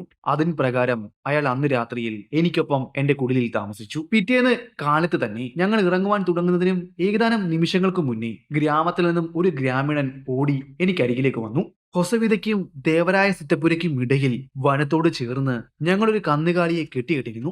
അതിനെ പുലി പിടിച്ചു എന്ന വാർത്തയായിരുന്നു ആ ഗ്രാമീണൻ എന്നോട് പറഞ്ഞത്. കേട്ട ഉടനെ തന്നെ സംഭവം നടന്ന സ്ഥലത്തേക്ക് ഞാൻ പോയി. സംഭവം സത്യമാണ്. കന്നുകാലിയെ അവിടെ നിന്നും ആ നരഭോജി പിടിച്ചുകൊണ്ട് പോയിരിക്കുന്നു. അവനെ ബന്ധിപ്പിച്ച് കെട്ടിയിരുന്ന കയറ് കടിച്ചു പൊട്ടിച്ചിരിക്കുന്നു. അവനെ വലിച്ചിഴച്ചു കൊണ്ടുപോയിരിക്കുന്നത് അതിനരികിൽ ഉണ്ടായിരുന്ന കുറ്റിക്കാടിലേക്കും അവിടെ നിന്ന് വനത്തിലേക്കുമാണെന്ന് ആദ്യ കാഴ്ചയിൽ തന്നെ എനിക്ക് മനസ്സിലായി. ബെല്ലാരഹുഡിയിൽ നിന്നും വന്ന ഗ്രാമീണനെയും എന്റെ കൂടെ അവിടേക്ക് കൊണ്ടുപോയിരുന്നു. സംഭവ സ്ഥലം സന്ദർശിച്ച അയാൾക്ക് ഒറ്റ നോട്ടത്തിൽ തന്നെ ആ പുലിയുടെ കാൽപ്പാടുകൾ മനസ്സിലാക്കിയെടുക്കുവാൻ സാധിച്ചിരുന്നു. അയാൾ പറഞ്ഞു, ഇത് അവൻ തന്നെയാണ്. ഒരു ദിവസത്തിന് മുന്നേ ഞങ്ങളുടെ ഗ്രാമത്തിൽ വന്ന, അല്ലെങ്കിൽ ഞങ്ങളുടെ ഗ്രാമത്തിൽ പണ്ട് നരവേട്ടകൾ നടത്തിയിരുന്ന അവന്റെ കാലടയാളങ്ങൾ തന്നെയാണെന്ന്. രക്തം പുരണ്ട ട്രാക്കുകൾ നീണ്ടുപോകുന്നത് വനത്തിനുള്ളിലൂടെ അങ്ങകലങ്ങളിലേക്കായിരുന്നു. എന്തായാലും ഞാൻ ട്രാക്കുകൾ പിന്തുടർന്നു. എന്റെ കൂടെ ആരും വരണ്ട എന്ന് ഞാൻ പറഞ്ഞു. അതിനുശേഷം ഞാൻ ഒറ്റയ്ക്ക് ആ വനത്തിലൂടെ സഞ്ചരിച്ചു. എന്റെ കയ്യിൽ ഞാൻ റൈഫിൾ മുറുക്കെ പിടിച്ചിരിക്കുന്നു. വനത്തിനുള്ളിലൂടെ ഏകദേശം 1.5-2 മൈലുകൾ സഞ്ചരിച്ചു കാണണം. കുറ്റിക്കാടുകളും അടിക്കാടുകളും ചെറിയ ചെറിയ കയറ്റങ്ങളും ഇറക്കങ്ങളും നിറഞ്ഞു നിന്നിരുന്നൊരു ഭാഗമായിരുന്നു അത്. അങ്ങനെ അതെന്നെ കൊണ്ടെത്തിച്ചത് ഏകദേശം 2-2.5 മൈലുകൾക്കപ്പുറമുള്ള ഒരു ചെറിയ തടാകത്തിന്റെ അരികിലേക്കായിരുന്നു. ആ തടാകത്തിന്റെ തീരത്തെ ഒരു കുറ്റിക്കാടിന്റെ അരികിൽ വെച്ച് തന്നെ അവൻ പിടിച്ചുകൊണ്ടുപോയ ആ കന്നുകാലിയുടെ ശരീരം കാണുവാനും സാധിച്ചു. മറ്റ് മൃഗങ്ങളുടെ കണ്ണുകളിൽ നിന്നും മറച്ചു വെക്കുന്ന രീതിയിലായിരുന്നു ഇത്തവണ അവൻ അവന്റെ ഇരയെ സൂക്ഷിച്ചിരുന്നത്. എന്തായാലും ഞാൻ അവൻ പിടിച്ചുകൊണ്ടുപോയ ഇരയുടെ അരികിലേക്ക് പോയി. ഇരയുടെ ശരീരം അവൻ കാൽഭാഗം മാത്രമായിരുന്നു ആഹരിച്ചിരുന്നത്. അതിലിനിയും ധാരാളം മാംസമുണ്ട്. എന്തായാലും ഞാൻ ചുറ്റുപാടും ഒന്ന് നിരീക്ഷിച്ചു. എനിക്ക് കയറിയിരിക്കുവാൻ പാകത്തിനുള്ള മരങ്ങളോ മറ്റുമുണ്ടോ എന്നാണ് ഞാൻ വീക്ഷിച്ചത്. അതിനരികിൽ തന്നെ ഏകദേശം 10 അടിക്കപ്പുറം ഒരു വലിയ മരമുണ്ടായിരുന്നു. ചുറ്റുപാടുമുള്ള മരങ്ങളിൽ നിന്നും ഒരു ബന്ധവുമില്ലാതെ ഒറ്റപ്പെട്ട് നിൽക്കുന്ന ഒരു മരം, സുരക്ഷിതമായി ഇരിക്കുവാൻ പറ്റിയൊരു മരം. ഞാൻ ആ മരം നോക്കി വെച്ച് തിരികെ ഗ്രാമത്തിലേക്ക് പോയി. ഗ്രാമീണരരികിലേക്ക് സംഭവങ്ങൾ ഞാൻ അവരുമായി പങ്കുവച്ചു. അവരിൽ ഒരാളെ കൊണ്ട് തലേന്ന് ദിവസം ഞാൻ കാത്തിരുന്ന മച്ചാന്റെ അരികിൽ അഴിച്ചിട്ടിരുന്ന ആ മുള്ളുകമ്പികൾ എടുത്തുകൊണ്ടുവരുവാൻ പറഞ്ഞു. ഏകദേശം ഉച്ച കഴിഞ്ഞപ്പോഴേക്കും ഗ്രാമത്തിൽ നിന്നും ഞാനും കുറച്ച് ഗ്രാമീണരും ഇപ്പോൾ ആ നരഭോജി പിടിച്ചിട്ടിരിക്കുന്ന ഇരയുടെ അരികിലേക്ക് പോയി. ഞാൻ കണ്ടുവച്ചിരുന്ന ആ മരത്തിന്റെ മുകളിലേക്ക് ഞാൻ വലിഞ്ഞു കയറി. ഒരു ഗ്രാമീണൻ എനിക്ക് തോക്കും എടുത്തു തന്നു. അതിനുശേഷം ആ മരത്തിന്റെ തടിയിൽ മുഴുവൻ അവർ മുള്ളു കമ്പികൾ കൊണ്ട് ചുറ്റി വരിഞ്ഞു വെച്ചു. മരത്തിന്റെ ഒരു കൊമ്പിൽ ഞാൻ സുരക്ഷിതമായിരുന്നു. അവിടെ ഇരുന്നാൽ എനിക്ക് ആ കുറ്റിക്കാടിൽ കിടക്കുന്ന കന്നുകാലിയുടെ ശരീരം വളരെ വ്യക്തമായി തന്നെ കാണുവാൻ സാധിക്കും. അവിടെ നിന്ന് നിറയൊഴിച്ചാൽ കൃത്യമായി ഇരയുടെ ശരീരത്തിൽ തറച്ചു കയറുകയും ചെയ്യും. പിന്നെ നീണ്ടു നിന്ന ഒരു കാത്തിരിപ്പായിരുന്നു. ഏകദേശം 8 മണിയോടടുപ്പിച്ച് വനത്തിനുള്ളിൽ നിന്നും ഒരു കേഴമാന്റെ ഒരു കരച്ചിൽ കേട്ടു. ഒരു മുന്നറിയിപ്പ് ശബ്ദം. അതിൽ നിന്നും എനിക്കൊരു കാര്യം മനസ്സിലായി. നരഭോജി ഇറങ്ങിയിരിക്കുന്നു. പിന്നെയും സമയം മുന്നിലേക്ക് ഇഴഞ്ഞു നീങ്ങി. ഇപ്പോൾ ഏകദേശം 9-9:30 ആയി കാണണം. എനിക്കരികിൽ എവിടെ നിന്നോ കാലടി ശബ്ദങ്ങൾ ഉയർന്നു വരുന്നതായി എനിക്ക് തോന്നി. ഈ രാത്രിയിൽ ചന്ദ്രന്റെയും നക്ഷത്രങ്ങളുടെയും മങ്ങിയ വെളിച്ചം മാത്രമായിരുന്നു തുണയായി ഉണ്ടായിരുന്നത്. ഇപ്പോഴും കുറ്റിക്കാടിനുള്ളിൽ കിടക്കുന്ന ആ വെളുത്ത കന്നുകാലിയുടെ ശരീരം അരണ്ട വെളിച്ചത്തിൽ കാണാൻ കഴിയുമായിരുന്നു. പിന്നെ പെട്ടെന്ന് തന്നെ ഞാൻ കേട്ട ആ കാലടി ശബ്ദങ്ങൾ അവസാനിച്ചു. ഒന്നുകിൽ അവൻ ഇപ്പോൾ അവന്റെ നടത്തം നിർത്തിയിരിക്കണം, ചുറ്റുപാടും വീക്ഷിക്കുകയായിരിക്കണം, അല്ലെങ്കിൽ അവൻ ഇരയുടെ അരികിലേക്ക് എത്തിയിരിക്കണം. അതുമല്ല എങ്കിൽ അവൻ മനുഷ്യന്റെ സാന്നിധ്യം ഇതിനോടകം അറിഞ്ഞിരിക്കണം. പിന്നെ ഏകദേശം 10-20 മിനിറ്റോളം തികഞ്ഞ നിശബ്ദത മാത്രമായിരുന്നു അവിടെ എനിക്ക് അനുഭവിക്കുവാൻ കഴിഞ്ഞത്. അത് വല്ലാത്ത ഒരു അവസ്ഥയാണ്. ഒരു വേട്ടക്കാരനെ സംബന്ധിച്ചിടത്തോളം വളരെ നിർണായകമായ നിമിഷങ്ങൾ. പിന്നെയും ആ കാലടി ശബ്ദങ്ങൾ ഉയർന്നു കേൾക്കുന്നത് ഞാൻ അനുഭവിച്ചു. അതിപ്പോൾ കേൾക്കുന്നത് ഞാനിരിക്കുന്ന മരത്തിന് താഴെ നിന്നുമാണ്. ഞാൻ പതിയെ എത്തിവലിഞ്ഞ് താഴേക്ക് നോക്കി. അവിടെ എനിക്കൊന്നും തന്നെ കാണുവാൻ കഴിഞ്ഞില്ല. പക്ഷേ മരത്തിന് ചുറ്റും എന്തോ നടക്കുന്നതായി എനിക്ക് അനുഭവിച്ചറിയുവാൻ കഴിഞ്ഞു. ഒരു നിഴൽ പതിയെ ആ മരത്തിൽ ചുറ്റുന്നത് പോലെയും എന്നെ നോക്കുന്നത് പോലെയും എനിക്ക് അറിയുവാൻ സാധിച്ചു. എന്റെ മനസ്സിന്റെ തോന്നലായിരിക്കുമെന്നാണ് ഞാൻ ആദ്യം കരുതിയത്. എന്നാൽ പെട്ടെന്ന് തന്നെ മരത്തിന് താഴെ നിന്നും ഒരു പുലിയുടെ ഗർജനം ഉയർന്നു കേട്ടു. ഒരു പക്ഷേ അവൻ മരത്തിലേക്ക് ചാടിക്കയറുവാൻ ശ്രമിച്ചപ്പോൾ മരത്തിൽ കെട്ടിവെച്ചിരിക്കുന്ന മുള്ളുകമ്പിയുടെ മുള്ളുകൾ അവന്റെ കാലുകളിലേക്ക് തറച്ചു കയറിയപ്പോൾ ഉണ്ടായ വേദനയിൽ അവൻ ഗർജിച്ചതായിരിക്കണം. അല്പസമയം കൂടി അവന്റെ പരാക്രമങ്ങൾ ആ മരത്തിൽ തുടർന്നു. അതിനുശേഷം അവൻ അത് അവസാനിപ്പിച്ചിരിക്കണം. പിന്നെയും കുറച്ച് കാലടികൾ കൂടി നടന്നു നീങ്ങുന്നത് എനിക്ക് അറിയുവാൻ സാധിച്ചു. ഒരു പക്ഷേ മരത്തിലിരിക്കുന്ന എന്നെ അവൻ കണ്ടിരിക്കണം. മരത്തിലേക്ക് വലിഞ്ഞു കയറുവാൻ അവൻ പലതവണ ശ്രമിച്ചു കാണാം. അതിൽ പരാജയപ്പെട്ടത് കൊണ്ടായിരിക്കണം അവനിപ്പോൾ ആ ശ്രമം അവസാനിപ്പിച്ചത്. പിന്നെ പതിയെ എനിക്ക് അറിയുവാൻ സാധിച്ചത് എന്തോ ഒന്ന് ആ കന്നുകാലിയുടെ അവശിഷ്ടം കിടക്കുന്ന കുറ്റിക്കാടിനരികിലേക്ക് പോകുന്നത് പോലെയാണ്. എന്തോ ഒന്ന് നടന്നു നീങ്ങുന്നുണ്ട്. ഇടയ്ക്കിടയ്ക്ക് ആ വെളുത്ത പശുവിന്റെ ശരീരം ഏതോ ഒരു കറുത്ത നിഴൽ മറയുന്നത് പോലെ എനിക്ക് അനുഭവിച്ചറിയുവാൻ സാധിച്ചു. ഞാൻ എന്റെ റൈഫിൽ ആ കുറ്റിക്കാടിലേക്ക് ചൂണ്ടി. അതായത് ആ കന്നുകാലിയുടെ ശരീരം കടന്നിരുന്ന ഭാഗത്തേക്ക് കൃത്യമായി. ഏകദേശം കുറച്ചു സമയം കൂടി ഞാൻ കാത്തിരുന്നു. അപ്പോൾ ഒരു ചിത്രം എന്റെ മനസ്സിൽ തെളിഞ്ഞു വന്നു. പെട്ടെന്ന് ഏതോ ഒരു കറുത്ത നിഴൽ ആ വെളുത്ത പശുവിന്റെ ശരീരം മറച്ച സമയം ഞാൻ എന്റെ കാഞ്ചി വലിച്ചു. വലിയ ശബ്ദത്തോടെ ഒരു വിസ്ഫോടനം അവിടെ നടന്നു. പ്രകാശത്തിന്റെ ഒരു മിന്നലും പുകയും അവിടെ ആ സമയം ഉയർന്നു. ഇരുട്ടിന്റെ നിശബ്ദതയെ കീറി മുറിച്ചുകൊണ്ട് ഒരു പുലിയുടെ ഗർജനവും അപ്പോൾ അവിടെ കേൾക്കാൻ കഴിഞ്ഞു. അതിനുശേഷം കുറ്റിക്കാട് ഇളകി മറിയുന്നതും എനിക്ക് കാണുവാൻ സാധിച്ചു. പിന്നെ ഒട്ടും വൈകിയില്ല. ഇളകി മറിയുന്ന കുറ്റിക്കാടിലേക്ക് ഞാൻ എന്റെ അടുത്ത തിരയും പായിച്ചു. ലക്ഷ്യമില്ലാതെ വെച്ച തിര പുലിയുടെ ശരീരത്ത് എവിടെയോ തറച്ചു കയറിയിരിക്കണം. വീണ്ടും ആ ഭാഗത്തുനിന്ന് ഒരു ഗർജനം ഉയർന്നു കേട്ടു. പിന്നെ തികഞ്ഞ നിശബ്ദതയായിരുന്നു. ഒന്നുകിൽ എന്റെ തിര തറച്ചു കയറിയത് അവന്റെ പ്രധാനപ്പെട്ട ഏതെങ്കിലും ഒരു ഭാഗത്തേക്കായിരിക്കണം. പുലിയുടെ കഥ കഴിഞ്ഞിരിക്കണം എന്നായിരുന്നു ഞാൻ ചിന്തിച്ചത്. എന്നാൽ അതിന് വെറും മിനിറ്റുകൾ മാത്രമായിരുന്നു ആയുസ് ഉണ്ടായിരുന്നത്. ഞാൻ ഇരിക്കുന്നതിനും ഏകദേശം 10, 200, 250 അടി അകലത്തിൽ നിന്നും ഒരു പുലിയുടെ മുരൾച്ച എന്റെ കാതുകളിലേക്ക് വന്ന് വീഴുകയുണ്ടായി. അത് വീഴുന്നതുവരെ ഞാൻ ധരിച്ചിരുന്നത് എന്റെ തിര അവന്റെ ജീവൻ ഒടുക്കി എന്ന് തന്നെയായിരുന്നു. ഇനിയും ഈ രാത്രിയിൽ അവന് പിന്നാലെ അവന് തിരക്കി പോകുന്നത് മണ്ടത്തരമാണ്. ഒന്നാമത് വെടികൊണ്ട മൃഗമാണ്. മുറിവേറ്റ മൃഗം ഏറ്റവും വലിയ അപകടകാരികളാണ്. അതിനാൽ തന്നെ അതിന് പിന്നാലെ അതിനെ തിരിഞ്ഞു പോകുവാൻ അന്നത്തെ രാത്രിയിൽ ഞാനൊന്ന് ഭയന്നു എന്ന് പറയുന്നത് തന്നെയായിരിക്കും ശരി. കാരണം എവിടെ നിന്ന് അവൻ ആക്രമിക്കുമെന്നോ എങ്ങനെ ആക്രമിക്കുമെന്നോ ഒന്നും പറയുവാൻ സാധിക്കുകയില്ല. സൂര്യന്റെ ആദ്യ കിരണങ്ങൾ ഭൂമിയിൽ നിന്ന് വന്ന് പതിച്ചപ്പോൾ ഞാൻ പ്രയാസപ്പെട്ട് ആ മരത്തിൽ നിന്നും തൂങ്ങി നിലത്തേക്ക് ഇറങ്ങി. അതിനുശേഷം ഓടിച്ചെന്ന് നോക്കിയത് ആ കുറ്റിക്കാടിന് പരിസര പ്രദേശത്ത് തന്നെയാണ്. അവിടെ എനിക്ക് ആ പുലിയുടെ ശരീരത്തിൽ നിന്നും തെറിച്ച ചോരത്തുള്ളികൾ കാണുവാൻ സാധിച്ചു. പിന്നെ ഇറ്റിറ്റ് വീഴുന്ന ചോരത്തുള്ളികളും ആ പുലിയുടെ കാൽപ്പാടുകളും. അവൻ വെടികൊണ്ട് അവിടെ പിടഞ്ഞതിന്റെ പാടുകൾ വളരെ വ്യക്തമായി തന്നെ ആ പ്രദേശം എനിക്ക് കാട്ടിത്തന്നു. പിന്നെ ആ ചോരത്തുള്ളികളും അവന്റെ കാൽപ്പാടുകളും നീണ്ടുപോകുന്നത് കുറ്റിക്കാടുകൾക്കപ്പുറമുള്ള ചെറിയ ജലാശയത്തിന്റെ അരികിലൂടെ ദൂരേക്ക് വനത്തിനുള്ളിലേക്കാണെന്നും എനിക്ക് മനസ്സിലായി. ഞാൻ പതിയെ ആ പാടുകളെ പിന്തുടർന്നു ജലാശയത്തിന്റെ അരികിലെ ചെളി നിറഞ്ഞ ഭാഗത്തുകൂടി നടന്ന് വനത്തിനുള്ളിലേക്ക് പ്രവേശിച്ചു. പുലിയുടെ കാൽപ്പാടുകൾ ഇപ്പോൾ കുറച്ചു ദൂരം എനിക്ക് കാണുവാൻ സാധിച്ചു. കാരണം ചെളി നിറഞ്ഞ ഭാഗത്തുകൂടിയായിരുന്നു അവൻ ഓടി വന്നിരുന്നത്. അവന്റെ കാലുകളിലും മുഴുവൻ ചെളി പറ്റിക്കാണണം. അതിവിടെ നിന്നിരുന്ന പുല്ലുകളിലും ഇലകളിലുമെല്ലാം പറ്റിപ്പിടിച്ചിരിക്കുന്നു. അതിനു പുറമെ രക്തവും. അതെല്ലാം അവന്റെ പാത അവൻ പോയിരിക്കുന്ന വേഗത എല്ലാം കാട്ടിത്തന്നു. എത്ര ദൂരം അവൻ പോയിരിക്കാം ഒരറിവുമില്ല. എങ്കിലും ഞാൻ ആ പാത പിന്തുടർന്നു.